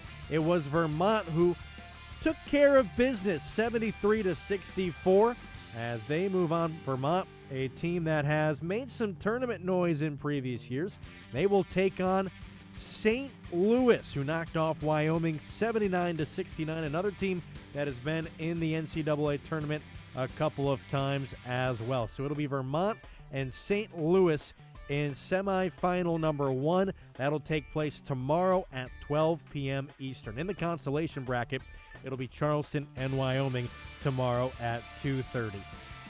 However, Liberty, they will wait to see, depending on the outcome of their current game, which side of the bracket they're going to be on. If they win, they will take on Wichita State, who knocked off Coastal Carolina 74-68 right before this game tipped off at 7 o'clock. If Liberty loses, they will play in the consolation bracket against tournament host Coastal Carolina, the Chanticleers, coming off that loss against Wichita State. If Liberty holds on to win, they will play tomorrow night at 9 p.m. against Wichita State. And if they lose, the consolation game will be at 6:30. So a little bit earlier of a start time for them if they lose. And taking a look ahead towards Sunday, all of the teams in the tournament will still have a game to play on Sunday afternoon. The 7th place game will be at 1 o'clock. The 5th place game will be at 10:30 in the morning. The 3rd place game will be at 8 p.m., but the championship game, which Liberty, they have to win the next 2 games to get to, will take place this Sunday at 5:30 p.m. And you can stay up to date with where Liberty will be by following along all weekend long, as Jamie Hall will have the action for you tonight and tomorrow, and then Alan York will have the game for you on Sunday. But he's not there tonight because he's getting ready for Saturday when UMass comes to town to take on Liberty football, as that game slated to kick off at 1 o'clock this Saturday. Our coverage will begin on the network at 11:30, so make sure to join us. And if you don't have your tickets just yet, you can get them at libertyflames.com. Once again, your score down in Myrtle Beach. It's Liberty 38 and Furman 33 as the Flames try to win their first game of the Myrtle Beach Invitational. Don't go anywhere just yet, as we're going to toss it back to Jamie Hall in just about 2 minutes after this timeout on the Liberty Flames Sports Network from Van Wagner. At Carilion Clinic, the success of their employees is based on a culture that welcomes them and nurtures their growth. As the largest nonprofit employer west of Richmond, Carillion's team members are always learning and forever curious. Carilion is more than a healthcare system. It's a team of unique individuals doing what matters most, caring for the community. Visit CarillionClinic.org/careers and search their opportunities. Come join 13,000 employees who are Carilion proud. The doctors at Crossroads Family Dentistry say go Flames and good luck this season. Stephen Hatch, James Peary III, Trey Woolwine, and Carol Roberts have over 50 years of experience serving Lynchburg and the surrounding area. Their dental office in Forest is open and ready to serve you. Crossroads Family Dentistry provides all family and cosmetic dental needs and accepts major dental insurances. They're located at 14761 Forest Road in front of Brauburgers. More information is available at CrossroadsFamilyDentistryVA.com. Live radio coverage of Liberty Flames basketball will continue after this 1-minute timeout on the Liberty Flames Sports Network from Van Wagner. At Carter Bank, we believe in a life lived full of plans, promise, and continuous growth. It's why our checking and savings accounts make it easy for you to earn high interest on your balances, so your money grows faster. All backed with the digital banking tools you need, so there's nothing holding you back from living life to its fullest. Open your new Carter Bank checking or savings account online in minutes at cbtcares.org or visit your local branch. We are Carter Bank, the preferred community bank of Liberty Athletics. Member FDIC. Thousands of our teammates make and deliver 300 of the world's best brands and flavors, locally. From the heartland to the coast, in big cities and small towns. Our products are moving, and our trucks are rolling. We share a passion and a purpose, and we love to refresh and serve our communities. We are Coca-Cola Consolidated, your local buyer. The Carl Miller Realty Halftime Report continues on the Liberty Flames Sports Network from Van Wagner. Time now for a check of the Larry's Tire and Auto Repair first half statistics. Welcome back into Conway. The Liberty Flames on top of Furman, 38-33. Statistically, in the first half of the game, Flames shot the ball 45%, 4 of 14 from 3. That exterior shooting brought to you by Century Exteriors. On the flip side, Furman, 33% in the first half, 9 of 27, and only 3 of 14 from 3. Paladins got it done at the free throw line. They were 12 of 13 from the charity stripe. The Flames, 8 of 11. Not a bad percentage, just a little more volume. So 4 extra points coming at the line for Furman. And we did get confirmation that Brody Peoples does indeed have 3 personal fouls. Still played 16 minutes and almost 50 seconds in the first half after picking up 2 quick ones. Ended up getting a third and still stayed in the game even after that. He has 7 points. Kyle Rode leads the way with 9 points for the Flames. Marcus Foster, 17 points for the Paladins. We'll take our final timeout and be back with the second half after this. You're listening to the Liberty Flames Sports Network from Van Wagner. Earthright Mid-Atlantic, your trusted solar and energy efficiency experts. With a focus on honesty, education, and excellence, they light the way to savings, home comfort, and a greener future. Educating homeowners about the power of solar and energy efficiency is their winning game plan. More information about Earthright Mid-Atlantic? 434-200-9716 or at erepower.com. Your business deserves a bank that values relationships and prioritizes customer service. Since 1979, First Bank and Trust Company has been delivering on these very commitments. Our bankers have been accessible, consultative, and provide a degree of understanding developed through years of commercial experience. First Bank and Trust has the expertise and capital to fund small and large projects up to $32 million. More information on First Bank and Trust and its services is available at firstbank.com. Member FDIC, Equal Housing Lender. Live radio coverage of Liberty Flames basketball will continue after this 1-minute timeout on the Liberty Flames Sports Network from Van Wagner. First National Bank is a proud supporter of the Liberty Flames. Headquartered in Campbell County, First National Bank has been in business for 115 years and is well positioned to take care of all your financial needs, whether it's consumer or business. First National Bank has 18 branches from Lynchburg to Danville to Charlottesville. First National Bank, here to stay and ready to serve since 1908. Member FDIC, Equal Housing Lender. Turn up the heat. Foster Fuels is a proud partner of Liberty Athletics. Foster has been fostering warm moments for 100 years. Headquartered in Brookneal, Virginia, Foster has been providing exceptional propane and gas services since 1921. Stop by one of our 6 showroom locations across Central Virginia to view our wide range of products, from propane to fireplaces and grills to tank installs and tankless water heaters. Foster has it all. Download our app or visit fosterfuels.com for more info.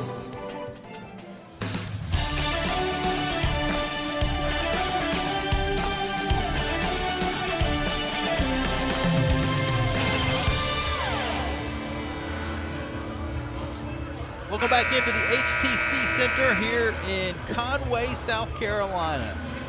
An old haunt for the Flames as they played probably about 4 seasons, maybe just 3 seasons here in this building against the Chanticleers of Coastal Carolina before the Chants moved on to the Sun Belt. The Flames moved on to the A-Sun. Now Liberty's in Conference USA, and they're playing in this Myrtle Beach Invitational, taking on Furman. Liberty leading 38-33 as we start the second half. The Flames currently on an 11-0 run after trailing by as many as 6. They now have their largest lead of the game, which is 5. Furman will have the basketball to start the second half. Pegues up top to Smith. And now into the paint to Heen. Heen comes around to Pegues. Pegues drives to the hoop, draws the foul, and will score the basket. That ends the 11-0 Liberty run. Cuts the Flames lead down to 3. And Zant with the foul call against him. Free throws off the mark though, and the Flames get the rebound. Zach Cleveland pulled in the board. Flames back on offense. Liberty going from left to right here in the second half. Flames bench directly across from me. Cleveland on the baseline is cut off, has to dish it cross court to Rode. Rode spins to the basket, goes up with the right hand and draws the foul. Kyle Rode doing some work down low, is rewarded with free throws.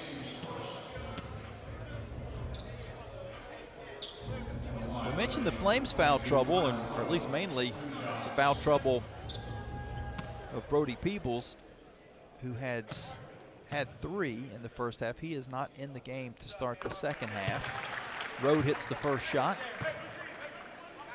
Makes it a 4-point Liberty lead.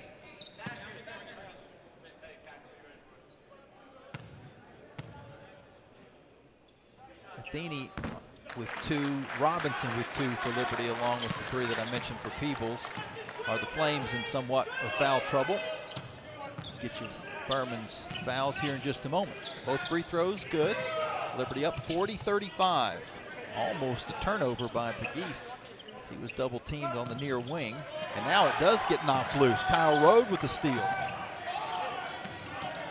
He finds Porter. Porter drives, kicks out to Matheny, fakes the three, dishes it back to Porter, back to Matheny on the near side. Plenty of time. He's going to fire up a shot and nail it. Matheny from 3rd Street. And the Flames now lead by 8. 43-35. Just underway second half. A drive on the inside by Foster is taken away. The Flames come out with a steal all the way down court to Cleveland, who slams it home. Liberty's defense providing some offense. And it's now a 10-point LU advantage. Furman back on the offensive side. They bounce it in the middle. Deheen. He is bumped by Rode. Kyle Rode picks up the personal. He's not happy with it. Flames coaching staff, not either. Liberty bench is still on their feet after the dunk a moment ago by Zach Cleveland, which came about because the Flames had forced back-to-back turnovers. The second one led to that run out.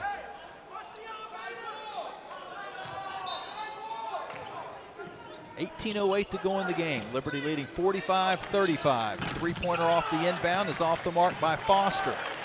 Liberty with the rebound, and they'll slow the pace. Matheny dribbles it across the timeline, waits for a screen, gets it far side to Cleveland, back to Matheny.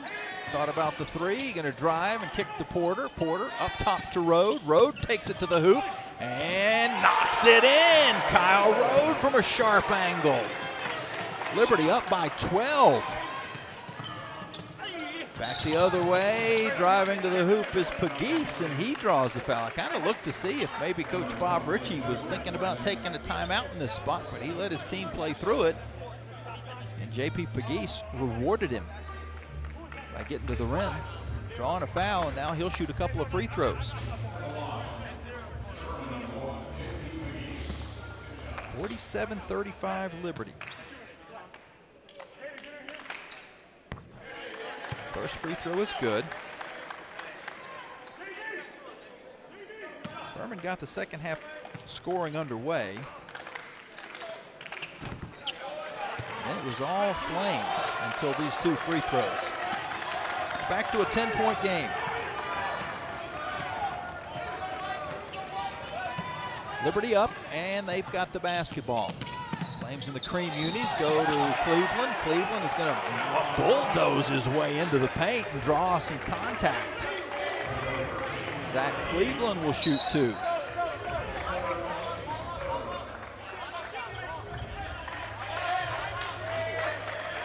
Now it's Furman's turn to not be happy about the call.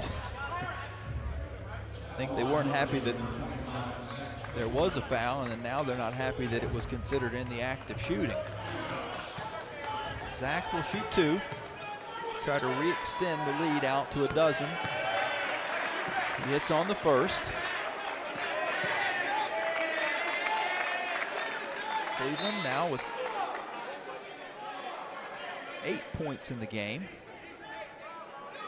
4 of 7 from the free throw line, couple of rebounds to go along with that. Kyle Rode leads Liberty with 13. Foster's 17 paces Furman. Both free throws are good. Liberty back up by 12. 17:22 left here in the second half. Foster at the top of the arc with Cleveland on him. Defended well. You can hear the Flames fans across from me erupt as he was forced to pass the ball back outside to Pegues. Pegues now with 20 seconds to shoot. Over to Foster again. He drives to the hoop and gets it to fall. Finger roll for Foster. He continues to impress. The Liberty lead is 10. Cleveland, he's going to go right at the rim. Got Bowser to bite. Sounds right. And now a couple more free throws for Zach Cleveland.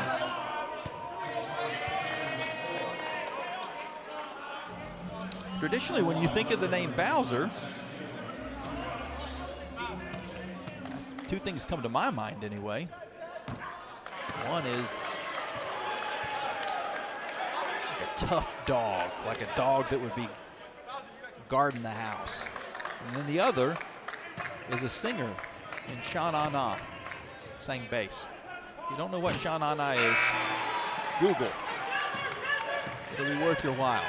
Both free throws off the mark for the Flames, so the lead stays at 10. As we approach the first media timeout of the second half. On the attack is Pegues. He missed the shot, but an offensive rebound pulled in by Vanderwall, and he's hit on the head. Vanderwall will shoot 2. Now every foul that's called makes you worry that someone else is going to get into some foul trouble as those do start to mount up a bit. I mentioned Brody Peebles has 3. He hasn't played yet in the second half.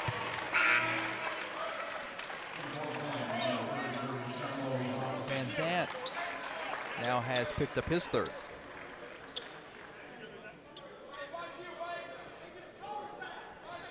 He will check out. Shiloh Robinson back in. First free throw is good by Vanderwall. Gets it back into single digits. Makes the second one also.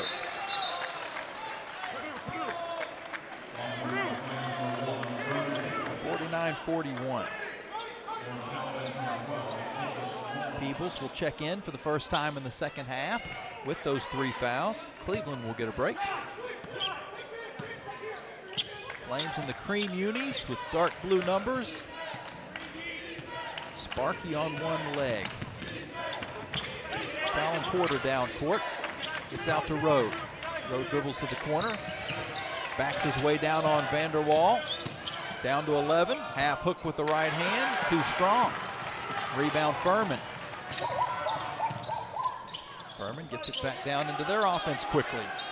Foster tries to dish it underneath, looking for Bowser, but it was at his feet. Flames the beneficiary of a turnover. And we're going to get an offensive foul that's going to turn it right back to Furman.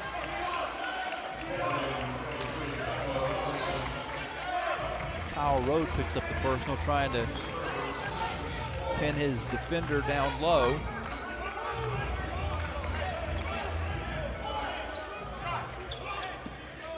Furman with 7 turnovers in the game so far. Flames with 5. Pegues to Foster. Foster drives on the right side and banks it in.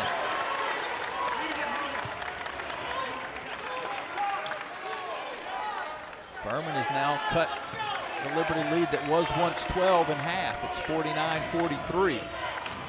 15:35 to go in the game.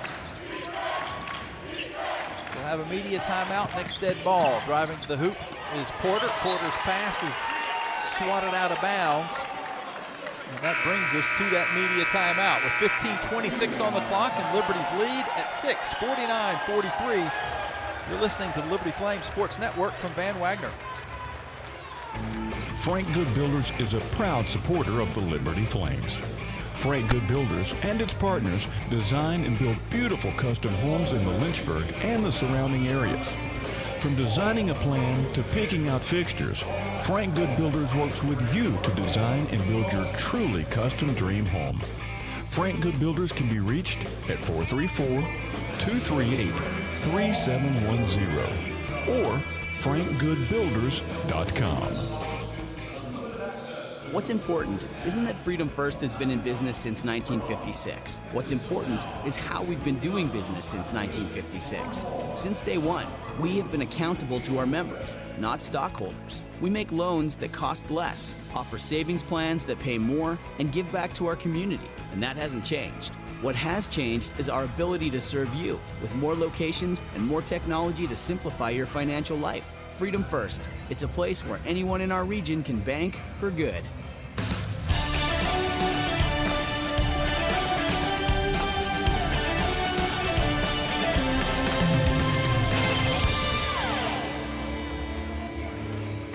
.6-0 run for Furman.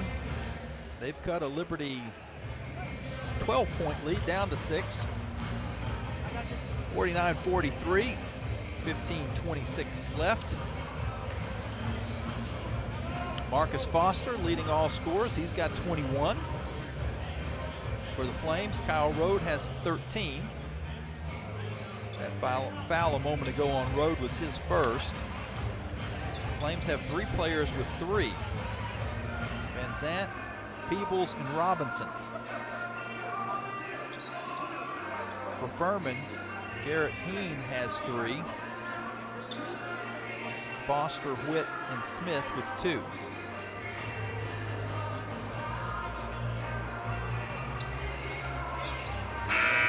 Rebounding is fairly even. It has been throughout the game. Flames 21-20 there.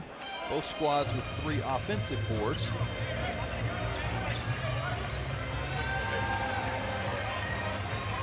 This is the 6th year of this Myrtle Beach Invitational. Well, actually, it was not played in 2020. So this would have been the 6th year. It's actually the 5th time it's actually happened.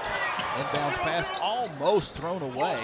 Nice job by Matheny to pull it down near midcourt. Gets it to Rode. Rode's 3-pointer is short. But we've got a mellow yellow on the court. Paladin's got the rebound. The whistle was blown because when Matheny saved that pass from going out of bounds, he crashed into the ESPN table near midcourt. And I'm not sure who had the mellow yellow, but whoever did, it ended up about 4 feet out on the court. So after the ball was secured by Furman, the officials threw the play dead. Get that cleaned up, and now Furman back down the court where the ball was dribbled off of, it looked like Furman's foot, one of the Furman players' foot, but the official says that it goes off of Colin Porter's foot. They changed the call. Good job of officiating. Coach McKay was beside himself. He sprinted down to the midcourt stripe to say that went off of the dribbler's foot, not the defender. Officials talk it over and agree. Liberty back on the attack. In the paint, Colin Porter hesitates, pulls up from 5, and knocks it down. That ends the 6-0 straight scoring run by Furman. Flames lead by 8, 51-43. Foster into the paint, double team. Dishes it deeper down low to Bowser. And we get a foul against the Flames. Robinson, his 4th. So Robinson, the first player with 4 fouls. The Flames have 2 other guys with 3. Brody Peoples being one of them. He's in the game at the moment. Van Zant has 3. He's on the bench. Inbound pass to Vanderwall. He'll try a 3-pointer, but missed it. And a couple of Flames collide. Furman wanting a traveling violation as Porter and Matheny went to the deck and with the basketball in possession, but the official says a foul was against Furman. Looking at the replay, they may have a gripe, but they gripe too much. A technical foul has been called against the bench of Furman. Yeah, we got to see the replay in the arena here. It was actually Cleveland and Matheny that collided into each other, and Matheny went to the floor with the ball. There was a Furman player in the area. He was called for a foul. The Paladins didn't like it, and I don't know if it was the head coach or someone on the bench, but someone got teed up. Kyle Rode misses the first free throw of the 2, but makes the second. Score is 52-43 Liberty.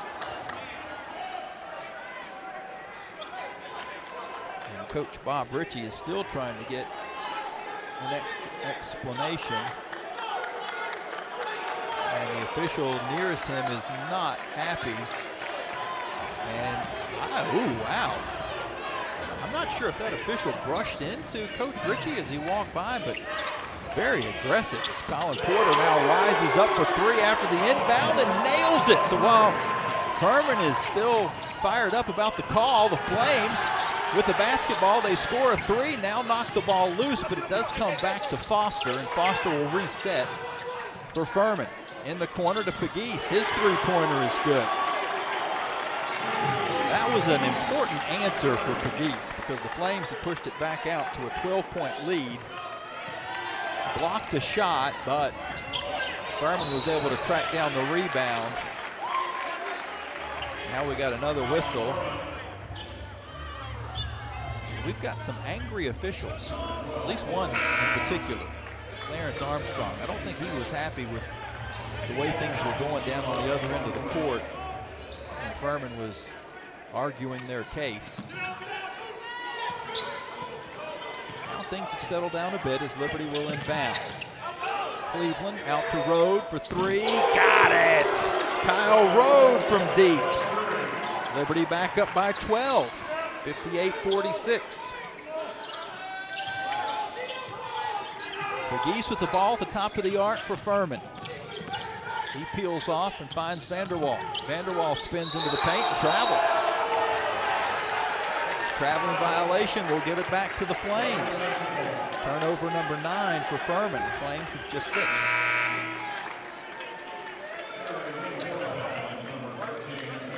Not sure that last stoppage when the Flames, before the three-pointer that was made, which by the way is brought to you by Haley's Appliance and Outdoor. Not sure if there was a foul on that stoppage or not. Liberty back up court on offense. Baseline jumper by Peebles is good. Brody Peebles from 15. Liberty now with their largest lead of the night. They're up by 14 with 13 minutes to go. Covered all the teens there. Furman on the attack. Into the paint. Nice move by Foster as he dips to the hoop and scores.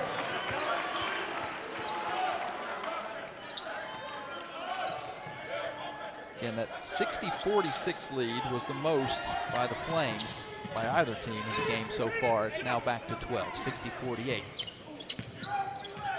Matheny to Porter on the near wing for Liberty.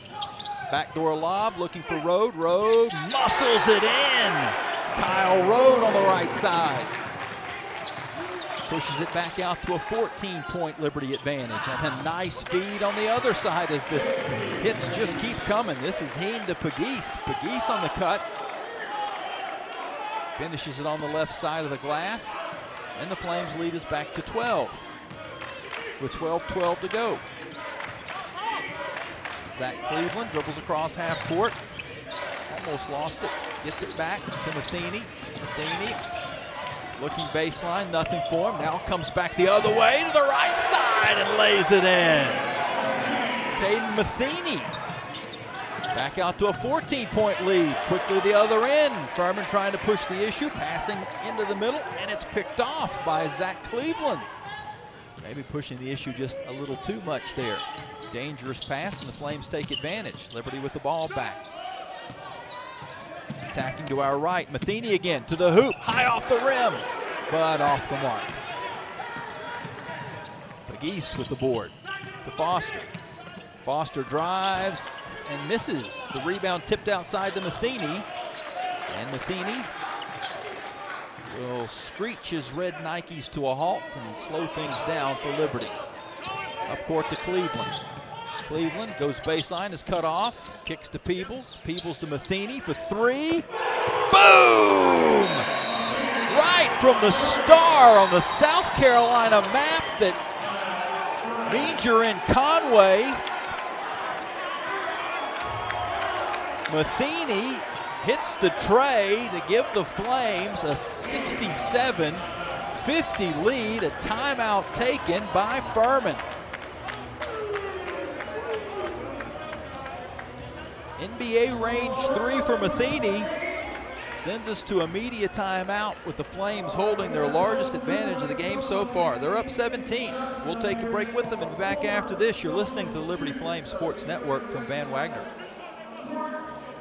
Freedom Heating and Air would like to remind you as the temperatures drop, it's important to maintain your HVAC units. During these winter months, you want to keep your house warm and your air quality clean. Freedom Heating and Air serves the greater Central Virginia area and can be reached at 434-331-3690 and at freedomheatingandairva.com. Freedom Heating and Air is an independent American Standard heating and air conditioning dealer. Thanks to Freedom Heating and Air for their support of the Liberty Flames Sports Network from Van Wagner. Hey, Flames fans, Gentry Lock is fired up to join in the excitement this season. Gentry Lock Attorneys knows it's all about preparation, precise teamwork, and a competitive spirit for the hard-fought wins. We've got that down. With our fierce drive to succeed, uncommon thinking, and extensive resources, Gentry Lock helps businesses thrive. We are downtown at 801 Main Street, and we serve the Commonwealth and beyond with offices in Roanoke, Richmond, and Norfolk. All the ways Gentry Lock can help clients succeed is waiting for you at gentrylock.com. 5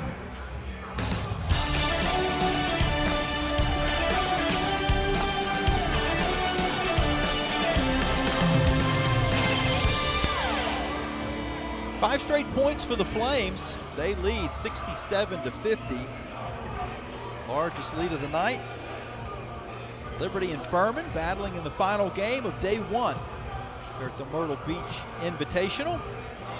Winner of this game will take on Wichita State tomorrow.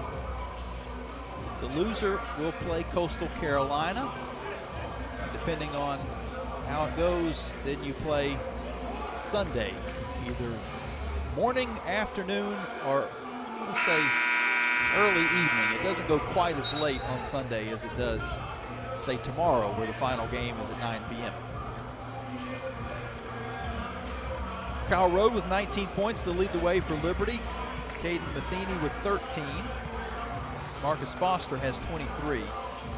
He's the leading scorer for the Paladins. Furman coming off their first NCAA tournament appearance in 43 years, and it was quite an appearance. They upset the number 4 seed Virginia Cavaliers last year in March Madness. Furman has the basketball as we're back underway. Pegues drives. Oh, and a heavy contact between him and Colin Porter. Porter is on the floor. But a blocking foul is going to go against Colin. And Aaron Schreiner, the Flames athletic trainer, sits at midcourt waiting to see if he's going to need to help out Colin. We are at a media timeout, so either way, Colin will have an opportunity to get checked out on the sideline to see if he's all right, kind of holding his mouth a little bit like he took a shot. The officials are going to go to the monitor to take a look at this, but the call on the floor was a blocking foul against Colin. They will look to see if there was anything extracurricular as far as contact to the head. He definitely had contact to his head. Whether it was intentional or flagrant is what the officials will determine during this timeout. And again, that does bring us to the under 12 media timeout. The previous timeout that we just had was because it being the first call timeout of the second half. So we'll take a timeout with the teams as well and be back. Again, the same score as from before, 67-50, Liberty with the lead, 10:54 to go in the basketball game here on the Liberty Flames Sports Network from Van Wagner. Score big at Haley's Appliance and Haley's Outdoor in Lynchburg, with major brands of appliances that will make your house feel like a home and outdoor equipment to have your yard looking its best. Haley's puts customer service first. They deliver and service all of the products they sell and will take care of the process from start to finish. Log on to Haleys.com today for product availability. Haley's Appliance and Haley's Outdoor in Lynchburg is a proud sponsor for Liberty Flames Athletics. Everyone is excited about the Liberty Flames joining Conference USA. Hi, this is Jason Porter with Legacy Realty and Development. Just as the Flames begin a new season in a new conference, maybe you're thinking about a new season in real estate. Maybe that means buying or selling a home, starting or expanding your business, or maybe adding to your real estate investment portfolio. Whatever your real estate needs, my team and I are ready to help. Call or text me, Jason Porter, 434-258-8827. That's 434-258-8827. Or email jasonporterrealestate@gmail.com. And we'll make sure your new real estate season is a win. Thanks, and go Flames.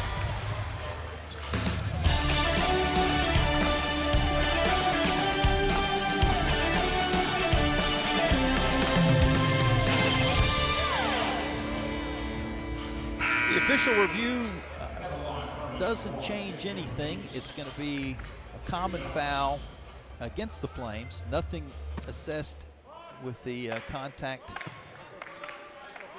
that Colin Porter took when he went to the ground. The first free throw by Pegues is good, and that cuts the Liberty lead down to 16.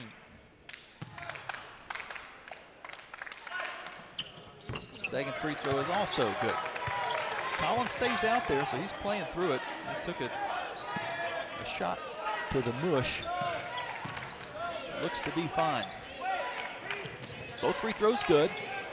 Flames up by 15, 10:45 left. Matheny, double team, up top. Back to Porter. Porter will dribble into the middle and find Yates, and Yates is fouled. Blocking foul against Pegues. Foul trouble starting to mount up. Mainly for the Flames, but a little bit for both teams. Both squads are in the bonus, so for the final 10 minutes and 35 seconds, any non-offensive fouls will lead to free throws. Xander makes the first free throw, now 2 of 3 on the season. He's averaging 5 points a game coming in. Makes them both. Liberty back up by 17. Pegues in the high post to Heen. We're going to get another foul. Away from the ball, holding call. Now Furman will shoot a 1-and-1. As far as the foul trouble, Shiloh Robinson on the bench for the Flames with 4. Van Zandt with 3. Porter and Peebles now each with 3. Flames swimming in a little foul trouble. Free throw is off the mark by Vanderwall, and the Flames get the rebound. So 0 for that possession for Furman. We'll be back across half court. Going to our right, driving is Matheny, hesitates, penetrates, now goes baseline. His layup is blocked. It was Vanderwall that got it, Heen that got a piece of it. Back down court to Smith, his 3's short, and a rebound pulled in by Colin Porter, who's fouled. Again, every foul from here on out that's not an offensive foul will lead to free throws. It'll be Colin Porter shooting a 1-and-1 for the Flames. Both teams only have one more foul that would result in a 1-and-1. After that, it would be 2 shots for the remainder. For Furman, their foul trouble not quite as bad as the Flames, but they do have Heen with 3. And several players with 2. Free throw pops out. So both teams coming up with some empty possessions because of missed free throws. Lead stays at 17. Furman with the basketball. On the far side, Pegues. Back and forth with Vanderwall. Now on the near side, Smith. Smith into the paint, is cut off, has to kick it back outside to Vanderwall for 3, short. Rebound secured by the Flames, Brody Peebles. Bounced a couple of times. Flames did a good job of boxing out after the miss. Kyle Rode to Porter. Porter to the top of the arc, nothing there. Pulls it back outside, 14 seconds to shoot. To Peebles in the corner. He hesitates, now he goes into the paint, switches to the left side, reverses it in. Brody Peebles has put the Flames up by 19. 9:19 left in the game. Pegues tries to answer, and he goes in with the left hand and scores. Miscommunication defensively by the Flames. 71-54 Liberty. Flames across half court to Peebles. Now to Road. Back to Peebles. Wide open for three. Boom! Brody Peebles takes a look at the bench. They're on their feet. And Liberty now is up by 20. No time to rest, though. P.J. Smith goes the length of the court. And his finger roll falls through. 74-56 Liberty.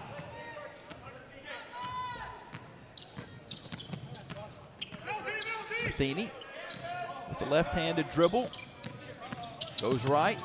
Now kicks across to Porter. Porter lobs it outside to Peebles. Still plenty of time. 12 to shoot. He'll attack. Fades. Hits. And draws the foul. Brody Peebles to the line for a chance at a three-point play.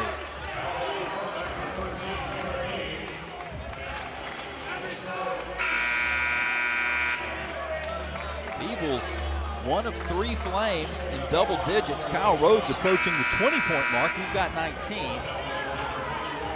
Matheny with 13.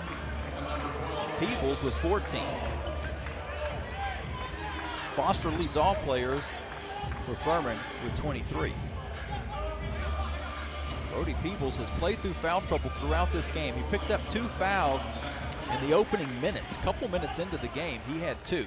Still played quite a bit in the first half. Picked up his 3rd about 3/4 of the way through the first half. And hasn't picked up one since. He does miss the free throw, so the lead stays at 20. Furman with the basketball. Pegues, his wing 3 is good.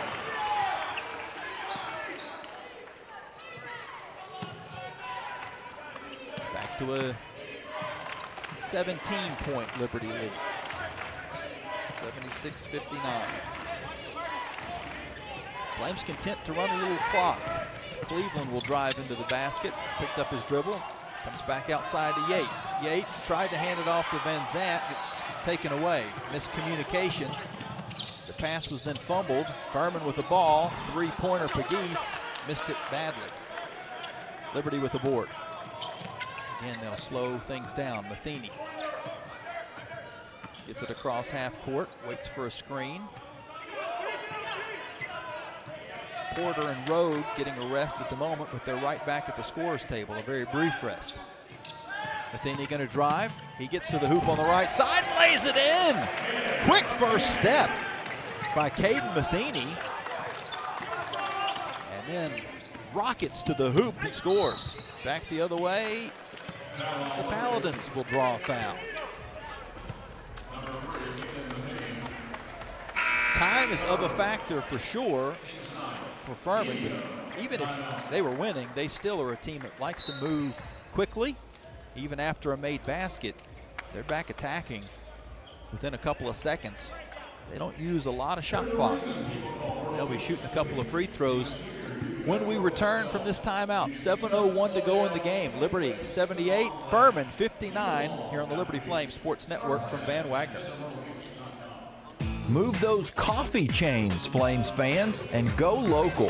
Central Virginia's own Ironclad Coffee Roasters and Baking Company is the premier coffee partner of Liberty Athletics. Pay them a visit at one of their cafes in the Richmond area or at the Richmond International Airport. They'll also ship their specialty grade coffee straight to your door.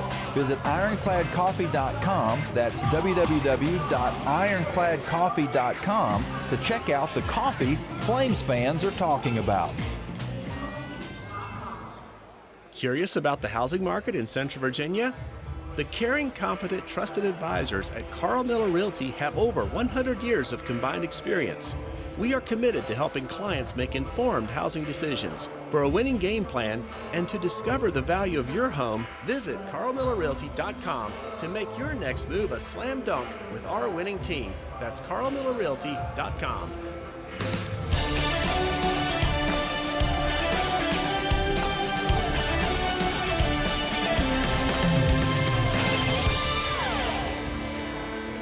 Liberty 78, Furman 59. Here in the opening day of the Myrtle Beach Invitational. Winner of this game will take on Wichita State tomorrow. The loser will play Coastal Carolina. There have been 4 iterations of this tournament before this. There was a 5th one that was planned, but 2020 didn't happen. The first champion back in 2018 was UCF, and the American at the time. In 2019, Baylor out of the Big 12. UCF actually beat Western Kentucky that first year. Baylor over Villanova for the championship in 19. Then in 21, Utah State out of the Mountain West beat Oklahoma. Last year, UMass knocked off Charlotte. This year's tournament, Charleston, Vermont, St. Louis, Wyoming, Wichita State, Coastal, as well as Furman and Liberty are the competitors. Vermont and St. Louis won in the early session. They'll play tomorrow. Wichita State won the early game in this late session. They'll play the winner of our game. The losers will also play tomorrow as well. And 4 games on Sunday. No game on Saturday. No games at all on Saturday. Pugliese makes the first free throw. JP now with 19 points in the game. Second one is also good. 78-61, Liberty up with the clock running and 7 minutes to go. Flames break through some pressure. Cleveland holds it on top of the Chanticleer logo just across midcourt. Flames playing in the HTC Center for the first time since 2016. Into Cleveland, outside to Peebles, his 3-pointer's off the mark. The front rimmed it, Foster with the board. He'll bring it up court and lost his footing. But a foul will be called against Liberty.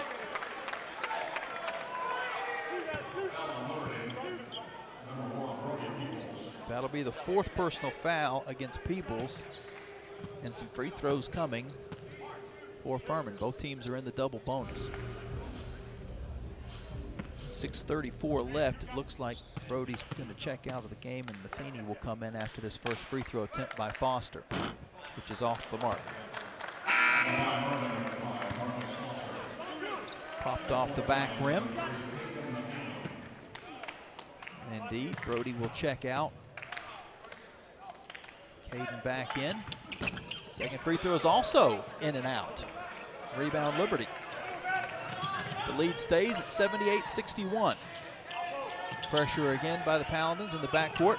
Liberty gets it across to Cleveland, and a foul from behind as Garrett Heen collided into Zach Cleveland. Heen, one of the few players on the Furman side that is in some foul trouble. He's now picked up his 4th. No one else with more than 2. For the Flames, Peebles and Robinson on the bench with 4 for Liberty. Porter, Matheny, and Vincent with 3.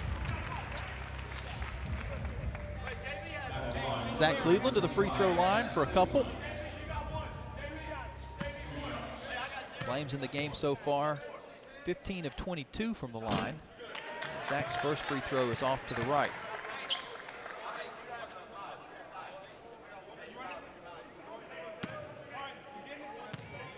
Conversely, Furman, they're 20 of 27 in the game. And now both teams have traded offers. Zach missed his 2 free throw attempts, and we stay at 78-61. 6:15 to go. On the inside to Foster. Foster on the baseline, tries to clear a little space. Floats it over the top of Cleveland to make it a 15-point game. 78-63, pressure in the backcourt. Flames Matheny will dribble down. To Rode, now back to Matheny near midcourt. Near side to Porter, still well extended from the 3-point line. He'll try to drive, lobs to Vincent, who slams it home. Alley-oop for the Flames, and they lead 80-63. What an outstanding piece of offense by Richie McKay's squad. Foster back down to Pegues for Furman. Hands off to Smith. Smith on the attack. Left-handed lay-in comes up short, and the Flames pick off the rebound. 2-on-1, another lob. This time it's Cleveland with the slam. Porter with the assist. Flames looking like Phi Slamma Jamma from the 80s. Back-to-back alley-oop dunks. Liberty leading 82-63. Furman tries to answer with a post feed and a jumper of their own that comes up short. Liberty back on the attack. Now going to run a little clock. 4:48 left. 82-63 Liberty.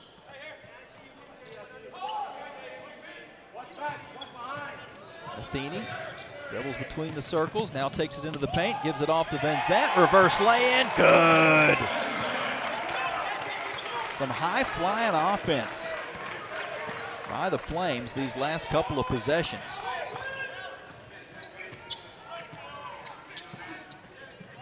Down to 4:20 left. Vanderwall for Furman is fouled. Got it on the low block on the right side and drew some contact. Matheny picks up the personal, which is his fourth. Flames lead by 21. This is the largest lead of the game for Liberty.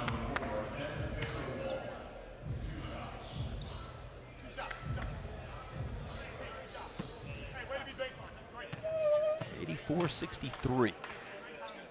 Free throw by Vanderwall is good.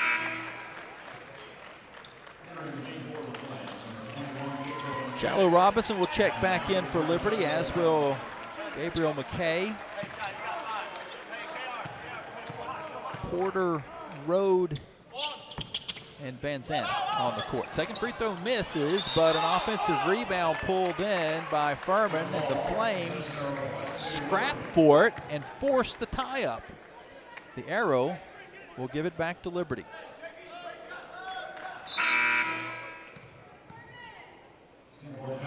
Flames up by 20. Road to inbound. Again, Furman showing full court pressure. We've seen quite a bit of here in the second half after they fell behind and have been trying to force some turnovers to get back in it. Road beats the pressure himself, dribbles it down to the free throw area, behind the back pass for Van Zandt, back out to Road for three, short. Furman gets the rebound. It's Ben Vanderwall. Down court to Foster. Foster now up top to Whitt. Carter Whitt. Defended by Van Zandt. Over to Foster back. Towards the middle. Nothing there. Takes the shot anyway and hits it. That's a tough shot by Marcus Foster. And it was a three just behind the arc. 84-67. Liberty up with under 4 minutes to go. McKay to Porter to Rode. Rode behind the back to Robinson. Robinson kicks to McKay. McKay steps into a three-pointer. Too strong. Smith with the board.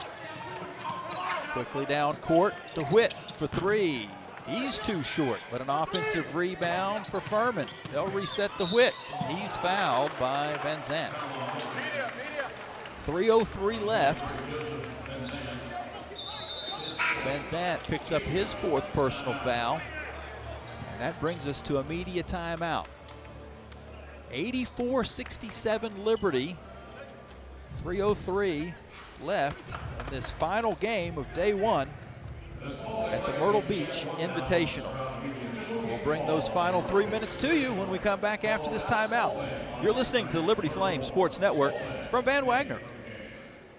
Owned and operated by Liberty alum, Larry's Tire is your one-stop shop for all your automotive needs. Whether you drive a car, truck, or SUV, Larry's Tire strives to ensure that your vehicle will be performing at its best when leaving their shop. Larry's Tire has 3 locations at 1070 Woodbury Square Place on 221 in Lynchburg, their shop off Candler's Mountain Road across from Red Lobster, and Larry's Tire Mobile, where they'll come to you for your new tire purchases. Larry's Tire is open Monday through Friday, 7:30 a.m. to 5 p.m., and Saturday from 8 a.m. to 1 p.m. For more information on Larry's Tire, log on to larrystireservice.com. True Flame fans know where to shop to show their pride. Shop LibertyFlames.com.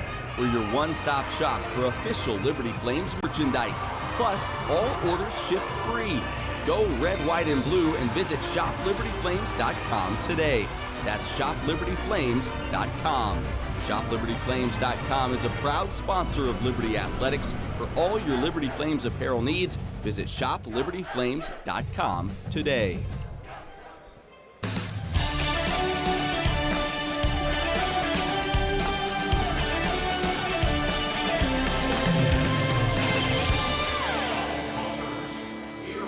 (84-67), Liberty with the lead over Furman here at the Myrtle Beach Invitational. The winner takes on Wichita State tomorrow at 6:30, or correction, at 9 o'clock. The winner plays at 9 o'clock tomorrow. The loser will play tomorrow at 6:30. It's kind of odd because the winners tomorrow don't always play the second game of the session. Vermont and St. Louis won earlier today. They play tomorrow at noon, and the loser's side of that half of the bracket plays at 2:30. Whereas on this side, the winners play the late game at 9 p.m. and the losers play at 6:30. So it's a little odd. So the two halves of the winners' side of the bracket play 9 hours apart. Vermont and St. Louis at noon, and Wichita State and the winner of this game at 9 p.m. And then on Sunday, the 5th place game plays before the 7th place game. The championship game plays before the 3rd place game. 1 or 2 free throws for Furman. The lead is currently 84-68. Liberty, 2:50 left to go in the game. Colin Porter, Flames point guard, being harassed near midcourt by Witt. He's going to drive and then kick it outside to Robinson. Robinson goes right back to Porter. Porter drives. A little teardrop is short. Rebound Furman. They look to push the issue. Witt down into the paint, and he missed the lay-in. The rebound's tied up. This time the arrow will give it back to Furman. Flames are shooting around 56% for the game. Furman right at 41%. Inbound pass comes to Vanderwall. He attacks and scores. Vanderwall to the rim. Flames are going to take their time on the inbound as Furman shows pressure. It comes into Matheny. Matheny double teamed in the corner, going to try to dribble his way through it, and does. He just knifes around 4 purple jerseys to get it across half court and set up the offense for Liberty. 84-70. Flames have led by as many as 21. They trailed by 6, but that goes back to the first half. Liberty on the drive, in the middle. Porter missed, but Robinson tips it in. And the Flames will take a quick timeout as well. Shiloh Robinson with the offensive glass work. 30-second timeout going to be taken by Coach McKay. So we'll keep it here. That foul a moment ago on Furman before the timeout was against Heen, and that fouled him out of the game. So even though the Flames have much more foul trouble in general, the first player to foul out is actually a Paladin.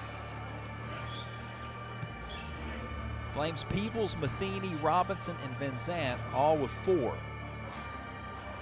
Peebles, Matheny, and Robinson playing with those 4 personal fouls. Well, Joseph's on the bench at the moment. Actually, no, now he's checked back into the game. That might have been part of the reason Coach McKay called the timeout. make some changes. So Joseph out there along with Porter, Gabriel McKay, Rode, and Robinson. Bowser ends bounds to Whitt, and Whitt brings it across half court for the Paladins. Over to Foster.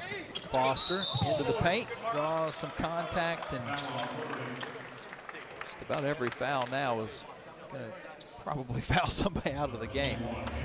But actually this time it was against the one player that doesn't have any sort of foul trouble. Gabriel McKay picks up his first. Foster will shoot two. 1:42 left. Liberty leading by 16. First free throw by Foster is good. Foster with 29 leads all scorers. Pegues has 20 for Furman. For the Flames, Rode with 19. Peebles 16, Matheny 15, Cleveland 11. Second free throw good. Flames lead is back to 14. 86-72.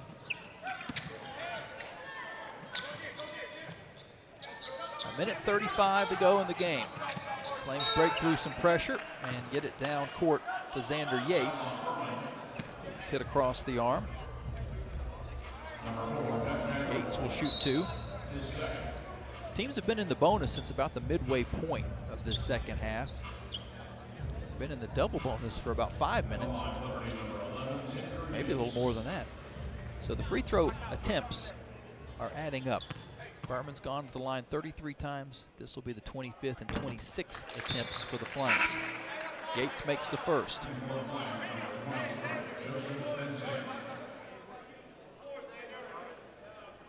Everybody that's played for the Flames has scored. He's run a rotation of 9. Yates hits on both.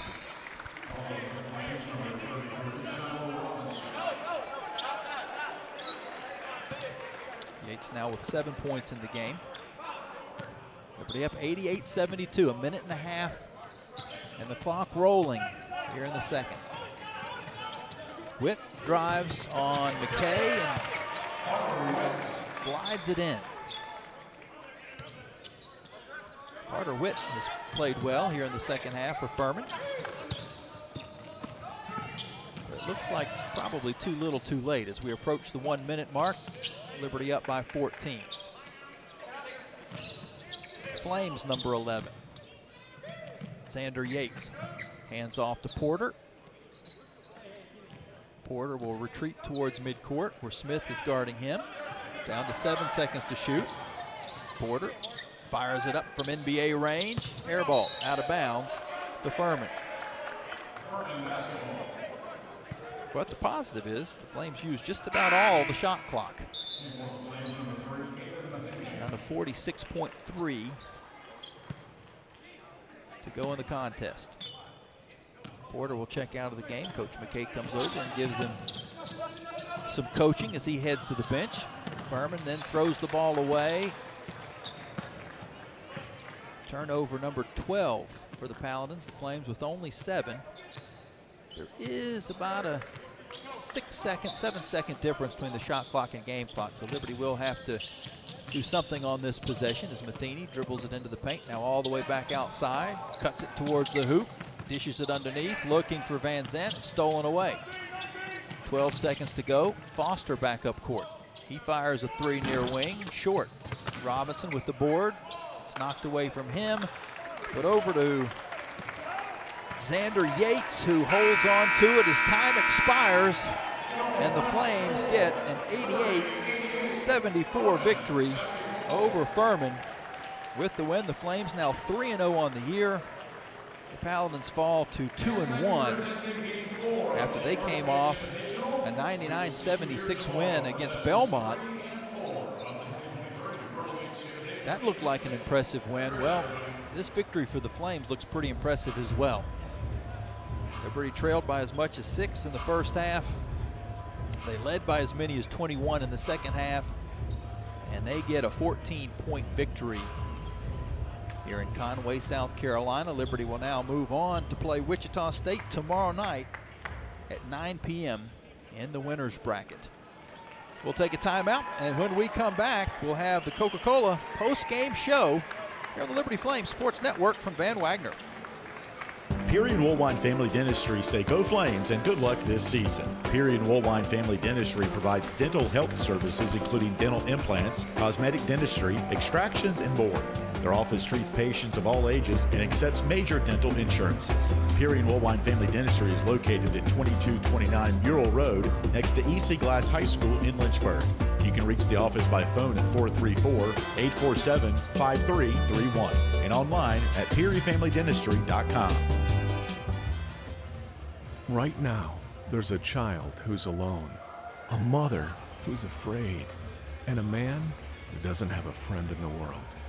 And right now, you can help them all.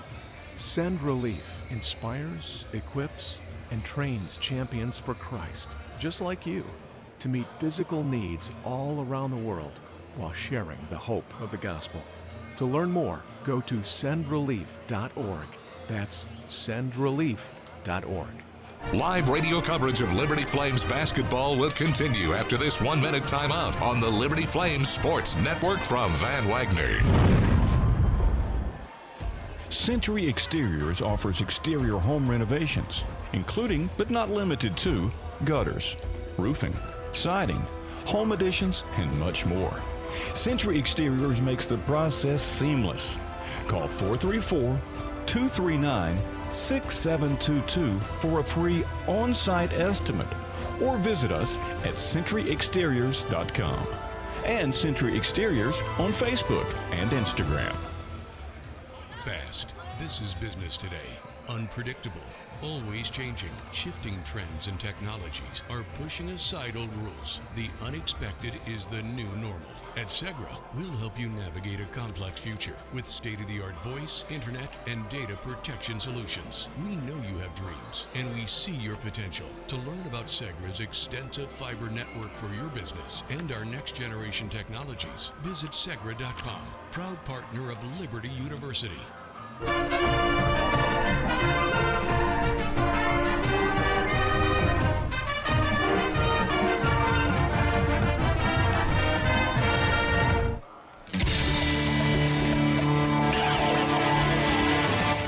Game is over, but we're just getting started with the Coca-Cola post-game locker room report on the Liberty Flames Sports Network from Van Wagner. Coming up, we'll recap today's game. Larry's Tire and Auto Repair will present the game's final statistics. Head coach Richie McKay will stop by to give us his thoughts on today's game, and we'll update the Frank Good Builders out-of-town scoreboard. Now, let's head back inside the arena for the Coca-Cola post-game locker room report. Hi, folks. Welcome back into Conway, South Carolina at the HTC Center on the campus of Coastal Carolina, where the Liberty Flames get a solid win today against Furman. They win 88-74, handing the Paladins their first loss of the season. The Flames now 3-0. And the stats, well, they look pretty. If you take a look at this scoring in the game, Liberty actually trailed by as many as 6 in the first half, used an 11-0 run at the end of the first half to lead 38-33 at the intermission.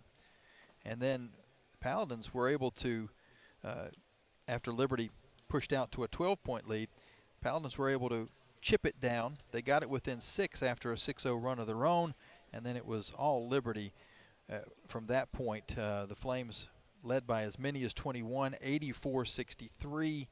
In garbage time, it kind of got chipped down the other direction a little bit, down to a 14-point game. But it was pretty much settled with about 5 minutes to go. The Flames had a healthy advantage at that point and held on to get the victory. They'll now move on to play Wichita State tomorrow at 9 o'clock Eastern, which will be an 8:30 pregame show here on the Liberty Flames Sports Network. With the loss, Furman will play Coastal Carolina in the early game of the night session tomorrow at 6:30.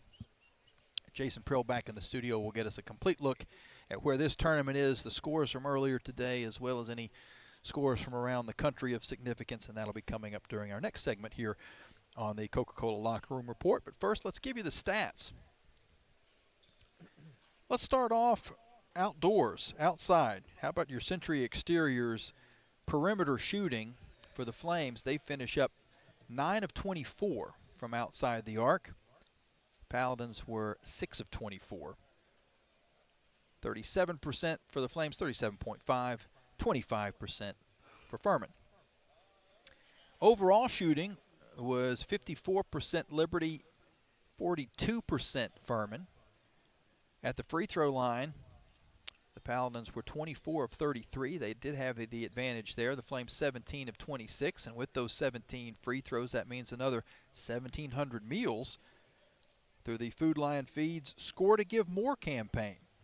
For every free throw the Flames make, Food Lion Feeds will donate 100 meals to local area food banks to help our neighbors in need this winter.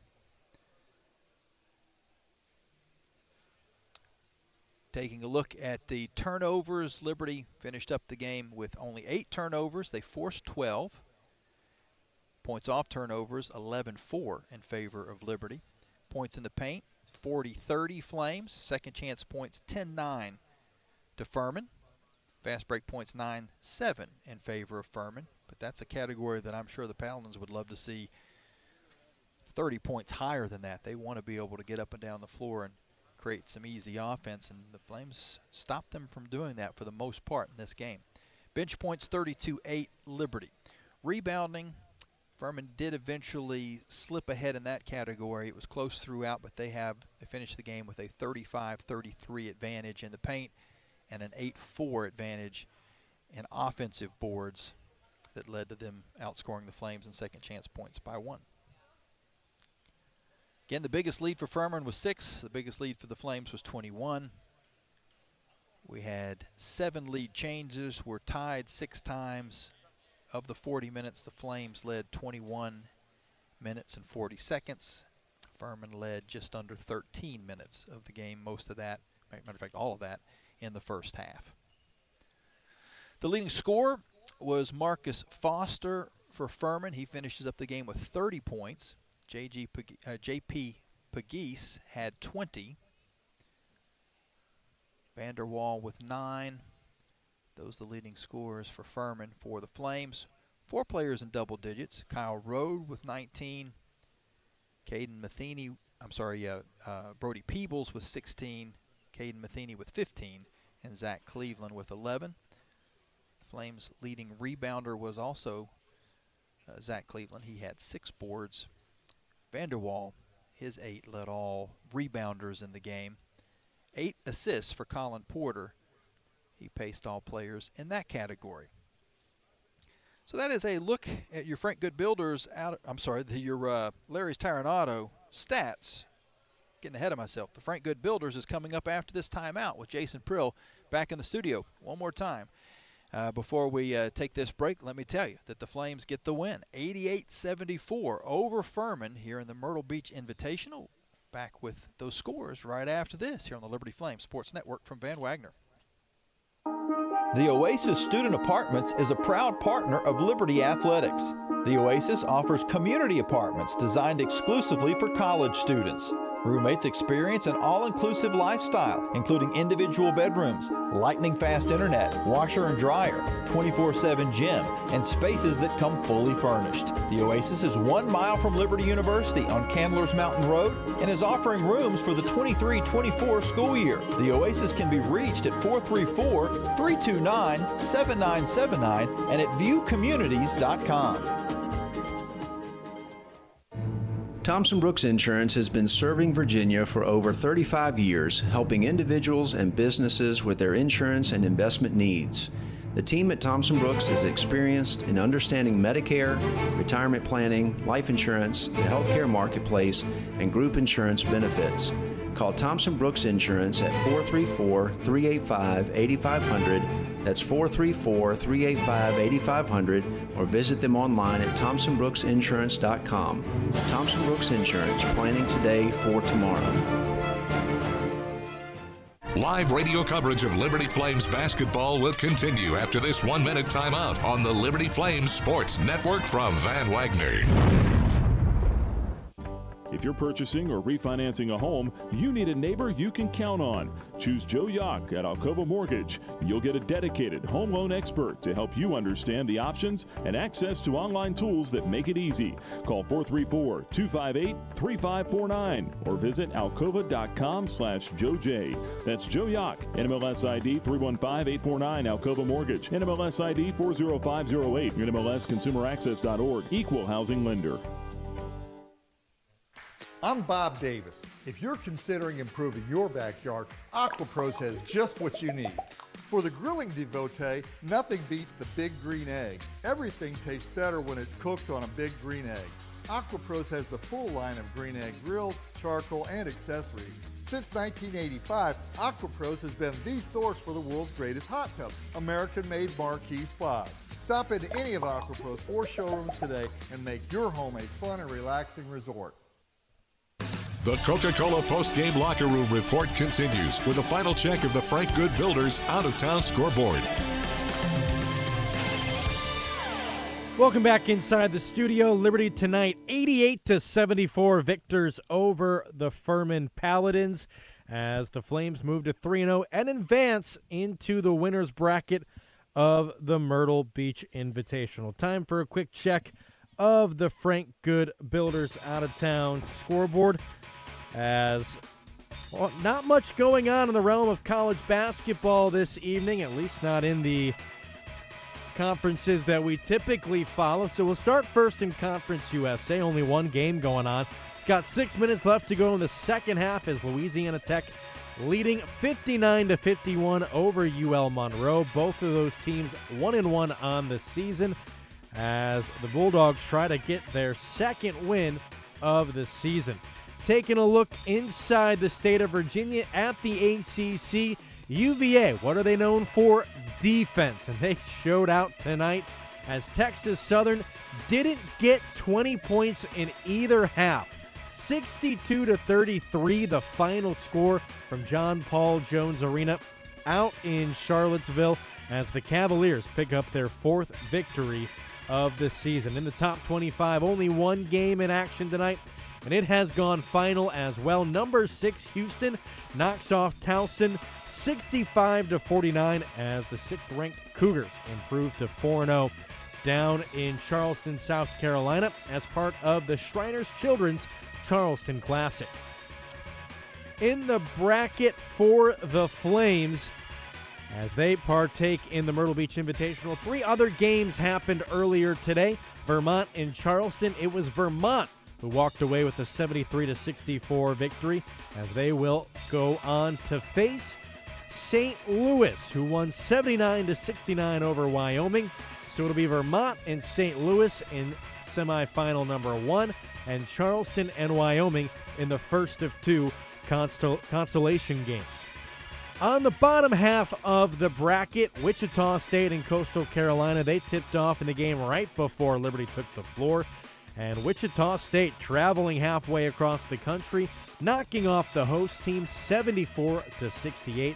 So it'll be the Shockers moving on to play tomorrow evening as Coastal will play in the consolation bracket tomorrow afternoon.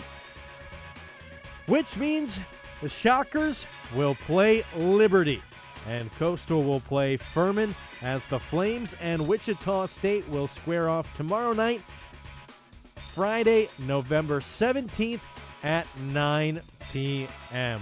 Jamie Hall will have the coverage for you all across the Liberty Flames Sports Network as we continue through the Myrtle Beach Invitational.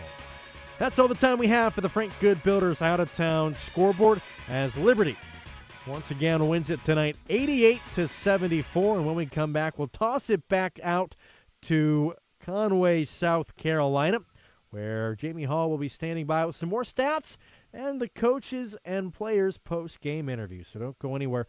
Plenty more to come on the Liberty Flames Radio Network from Van Wagner. At Carilion Clinic, the success of their employees is based on a culture that welcomes them and nurtures their growth. As the largest nonprofit employer west of Richmond, Carilion's team members are always learning and forever curious. Carilion is more than a healthcare system. It's a team of unique individuals doing what matters most, caring for the community. Visit CarillianClinic.org/careers and search their opportunities. Come join 13,000 employees who are Carillion proud. The doctors at Crossroads Family Dentistry say go Flames and good luck this season. Stephen Hatch, James Peary III, Trey Woolwine, and Carol Roberts have over 50 years of experience serving Lynchburg and the surrounding area. Their dental office in Forest is open and ready to serve you. Crossroads Family Dentistry provides all family and cosmetic dental needs and accepts major dental insurances. They're located at 14761 Forest Road in front of Brawburgers. More information is available at CrossroadsFamilyDentistryVA.com. Live radio coverage of Liberty Flames basketball will continue after this 1-minute timeout on the Liberty Flames Sports Network from Van Wagner. At Carter Bank, we believe in a life lived full of plans, promise, and continuous growth. It's why our checking and savings accounts make it easy for you to earn high interest on your balances, so your money grows faster. All backed with the digital banking tools you need, so there's nothing holding you back from living life to its fullest. Open your new Carter Bank checking or savings account online in minutes at cbtcares.org or visit your local branch. We are Carter Bank, the preferred community bank of Liberty Athletics. Member FDIC. Thousands of our teammates make and deliver 300 of the world's best brands and flavors, locally.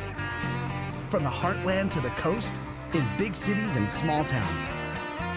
Our products are moving, and our trucks are rolling. We share a passion and a purpose, and we love to refresh and serve our communities. We are Coca-Cola Consolidated, your local bottler.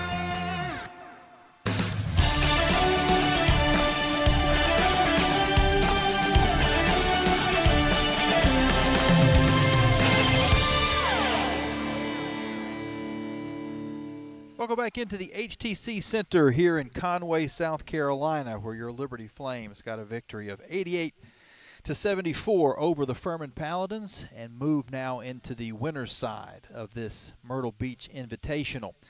We're going to throw a couple more quick stats at you, and then a little bit of a curveball that even Jason Prill doesn't know about yet, but had some connectivity issues here courtside. And so the live press conference that we were hoping to take bits of never got to us. And so we do have a recording of some of the comments made in that press conference that our own Nick Pierce was able to grab for us back in Lynchburg. And he's going to get those to Jason. And so after our next timeout, Jason will finish up the broadcast with a few thoughts from the Flames and their head coach, Richie McKay, from that press conference. So that's the way we'll finish off the broadcast today. But from here in Conway, we will give you a couple more bits of information and then preview what to expect tomorrow. We're talking about some of the stats from this game, and really the things that stand out was the Flames were able to force some turnovers. They forced 12, only gave the ball away 8 times, but then it was just the shooting percentages. The Flames shot 64% in the second half, including 5 of 10 from 3. It wasn't that Furman shot the ball poorly. They shot the ball 50% in the second half, 13 of 26. Not quite as well from 3 of 10, but nevertheless, it wasn't so much that Furman shot bad, it was just that the Flames really took off offensively in the second half of the game, and that led to that scoring run that kind of opened up the gates, and then there was that stretch of play. And we'll say that it was our Freedom First Credit Union defensive play of the game, because there was the turnover that was forced on one end of the court that led to an alley-oop dunk back on the opposite end of the court, where Zach Cleveland was able to throw the hammer down, and that was pretty much the beginning of the end. The Flames had iced it pretty much at that point. So Liberty, again, with the win, now 3-0 on the year. With the loss, Furman falls to 2-1. Furman will play tomorrow at 6:30 against the host school, Coastal Carolina. The Flames will move into the winner's bracket and play 9 o'clock against Wichita State, and will come on live at 8:30 from here in South Carolina. Vermont and St. Louis play the opening game of the day at noon. That's in the winner's side of the upper half of the bracket. Charleston and Wyoming will play at 2:30. That's the consolation side of that early session today. So that's where we stand here in Myrtle Beach at the Invitational. We're going to take our final timeout of the Coca-Cola Locker Room Report, and then back in the studio, Jason Prill will finish things off as the Liberty Flames get the win 88-74. Let me say this really quick, too, before we head back to the break. Why am I here? If you're wondering where's Alan York, Alan's back in Lynchburg because Liberty football is going to be playing UMass on Saturday, a 1 o'clock start time at Williams Stadium, and then he'll get on the road and he'll come down for the final game. Today, tomorrow, then there's an off day of men's basketball, then the championship game and all the other consolation games, the 7th place, 5th place, 3rd place games. That'll all take place on Sunday. So Alan will be back with you on men's basketball on Sunday. We'll tag up somewhere along 73 on my way back up into North Carolina, and then I'll be with the women's basketball team on Sunday afternoon at 2 o'clock. We don't know what time the Liberty men will play, but by winning this game and shifting into the winner's bracket, they know that they'll play a later game on Sunday, either 5:30 or 8 p.m. on Sunday. So that's when the men's basketball team will be in action, depending upon whether they win or lose tomorrow against Wichita State. Also want to throw this one out there real quick. Liberty volleyball, let's root on the Lady Flames tomorrow as they play UTEP in the Conference USA tournament, 1 o'clock in Liberty Arena. So volleyball plays tomorrow, football plays on Saturday, and women's basketball plays on Sunday. Men's basketball next in action tomorrow night, 9 p.m., 8:30 start time on the network here from Conway. That's going to do it for us here. We'll take our final timeout of the Coca-Cola Locker Room Report. When we come back, Jason Prill with some sound from the Liberty Flames locker room right after this here on the Liberty Flames Sports Network from Van Wagner. Earthright Mid-Atlantic, your trusted solar and energy efficiency experts. With a focus on honesty, education, and excellence, they light the way to savings, home comfort, and a greener future. Educating homeowners about the power of solar and energy efficiency is their winning game plan. More information about Earthright Mid-Atlantic, 434-200-9716 or at erepower.com. Your business deserves a bank that values relationships and prioritizes customer service. Since 1979, First Bank and Trust Company has been delivering on these very commitments. Our bankers have been accessible, consultative, and provide a degree of understanding developed through years of commercial experience. First Bank and Trust has the expertise and capital to fund small and large projects up to $32 million. More information on First Bank and Trust and its services is available at firstbank.com. Member FDIC, Equal Housing Lender. Live radio coverage of Liberty Flames basketball will continue after this 1-minute timeout on the Liberty Flames Sports Network from Van Wagner. First National Bank is a proud supporter of the Liberty Flames. Headquartered in Campbell County, First National Bank has been in business for 115 years and is well positioned to take care of all your financial needs, whether it's consumer or business. First National Bank has 18 branches from Lynchburg to Danville to Charlottesville. First National Bank, here to stay and ready to serve since 1908. Member FDIC, Equal Housing Lender. Turn up the heat. Foster Fuels is a proud partner of Liberty Athletics. Fostering warm moments for 100 years, Foster has been providing exceptional propane and gas services throughout Central Virginia and surrounding areas. From propane to fireplaces and tank installs to tankless water heaters, Foster does it all. Visit fosterfuels.com or download the app to order fuel, pay your bill, and more. Get the customer service you deserve and turn up the heat with Foster Fuels and the Liberty Flames. The Coca-Cola Postgame Locker Room Report continues with the thoughts from head coach Richie McKay, presented by Freedom Heating and Air. Once again, back to the arena.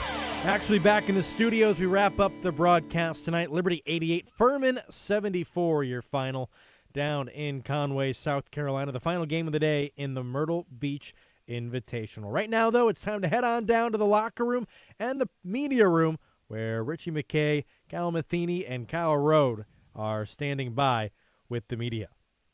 They're so unselfish. They typically will get a great shot. We had some average to decent looks that didn't go in at the beginning.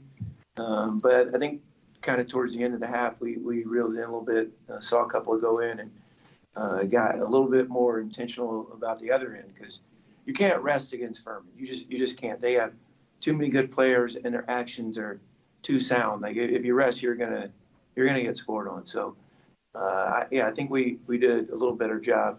I also think Caden Medini helps us on the offensive end, and we had to kind of hold him a little bit with 2 fouls in the first. But those were some of the reasons why I think we got in a little bit of a groove. Coach, if my math was correct, over the final 3 minutes of the first half and the first 2.5 of the second half, y'all were on a 20-2 run, bridging those 2 halves.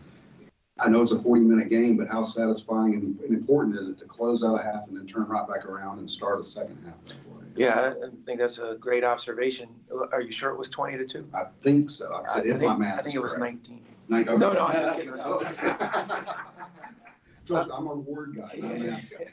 Yeah, I think anytime you can finish a half and start it well, your team carries a little momentum in the locker room, and it sets a tone for the first half. So again, because of the quality of opponent, I'm pleased with victory and quick turnaround for the next one. Brody Peebles, I think he leads us in scoring, and he comes off the bench. He'd start at a lot of different places, but I think he plays starters minutes, and he's a weapon. Xander Yates is coming. Gabriel's gotten better. I feel like we've got some depth in our program. Thought they did a really good job of stemming the tide a little bit and maybe further in the gap. Caden, how much does maturity and experience help you in a game like this? Even though it's early in the season, but you got a core group of 4 guys that were started last year. Just talk about that. Yeah, I mean, when you talk about Kyle Rode and Shiloh Robinson, 5-year guys in this program, man, they're the best leaders I've ever been around in my life. So when they're on the court, even on the bench, they bring some like a sort of comfort just having them there. We know how much they mean to this program, and this season, man, we're playing for them. They've done their 5 years in this program. Like, it's amazing. So when we're playing with them, like, it doesn't matter how much we're down, how much we're up. We know we got them to lead us. You made it sound like a jail sentence. 5 years in this program. He's always got some jokes. If you haven't noticed, he thinks he's funny. I might not. How many minutes did you get?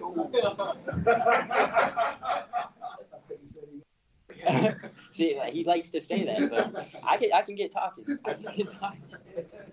John, what do you got? Hey, Coach, congrats on the win.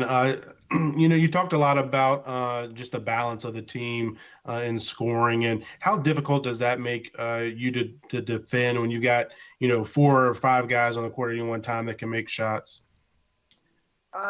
When you're during the course of a game, you just kind of try and feel the rhythm of it and who's playing well, what combinations are in there together. I think we always want to have a defensive mindset, and again, against Furman, you have to, and it'll be another huge challenge tomorrow with Wichita's size and athleticism. So I believe in our guys, John. I think we got a good group. They play for one another. They're unselfish on both ends. I think there's a defensive unselfishness that's never really talked about, but I think our guys have it.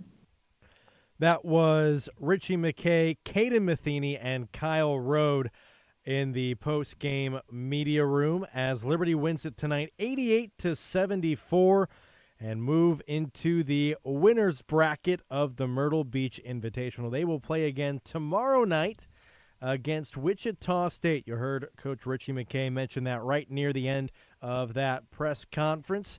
So the Flames will take on the Shockers tomorrow night at 9 p.m. here on the Flames Sports Network. Also coming up this weekend on the network, Saturday, football back in action as they will play host to UMass coming to town. Coverage will begin at 11:30 with kickoff slated for 1 p.m. You can get your tickets at libertyflames.com. And then on Sunday, Liberty basketball will be back in action. The time is TBD, depending on what happens tomorrow. If the Flames win tomorrow night. They will play Sunday at 5:30, and if they lose, they will play Sunday night at 8 p.m. So stay tuned for all the coverage as we will bring each and every game to you this weekend all across the Liberty Flames Sports Network. Once again, your final score here tonight, Liberty 88, Furman 74, as the Flames improve to 3-0 and move further into the Myrtle Beach Invitational. For Jamie Hall, I'm Jason Prill, saying good night, God bless, and go Flames. You've been listening to the Coca-Cola Post-Game Locker Room Report on the Liberty Flames Sports Network from Van Wagner. Today's game has been brought to you in part by Joe Yock with Alcova Mortgage, showing you the way home. Aqua Pros, pools, hot tubs, and hearth. Carillion Clinic, inspiring better health. Carter Bank and Trust, member FDIC. Coca-Cola, taste the feeling. Crossroads Family Dentistry. Earthright Mid-Atlantic, your trusted solar and energy efficiency experts. First Bank and Trust, the bank that puts you first. Foster Fuels, providing reliable service for 100 years. First National Bank. Frank Good Builders. Freedom First Credit Union. Start banking for good with Freedom First today. Freedom Heating and Air, serving those who serve us. Gentry Lock Attorneys. The Good Feet Store. By Haley's Appliance and Haley's Outdoor in Lynchburg. Liberty Basketball has also been brought to you by Ironclad Coffee Roasters, the finest hand-picked specialty coffees from around the world, craft roasted in Richmond, Virginia. Jason Porter with Legacy Realty and Development. Larry's Tire and Auto Repair, expect the best service, prices, and care. Carl Miller Realty, caring, competent, trusted advisors. The Liberty Bookstore, the official online store of Liberty Athletics. The North American Mission Board. Learn to live your life on mission through a Gen Send experience. The Oasis, offering resort-style student living. And the official apartment sponsor of the Liberty Flames. Peary Family Dentistry. Century Exteriors, providing roofing, gutters, windows, and home remodeling. More information is available at centuryexteriors.com. Segra, a proud partner of Liberty University. Segra offers customized business technology solutions. You can learn more at segra.com. And by Thompson Brooks Insurance, planning today for tomorrow. The general manager of the Liberty Flames Sports Network from Van Wagner is Justin Metzger. Network director Alan York. Coordinating producers Nick Pierce, Kyle Sykes, and Sarah Stinson. Studio producer and scoreboard host Jason Prill. I'm staff announcer Jeff Lawrence with a special thanks to Liberty University Athletics Director Ian McCaw. Senior Associate Athletics Director for External Operations Tim East. Assistant Athletics Communications Director Bill Smith. And to the staff and management of Mel Wheeler Incorporated and its flagship stations WPLI 1390 AM and 107.5 FM in Lynchburg, Virginia, and WPLY 610 AM and 101.1 FM in Roanoke. Don't forget to tune into the Liberty Flames basketball show with head coach Richie McKay each week during the basketball season. Liberty Flames basketball is an exclusive presentation of the Liberty Flames Sports Network from Van Wagner.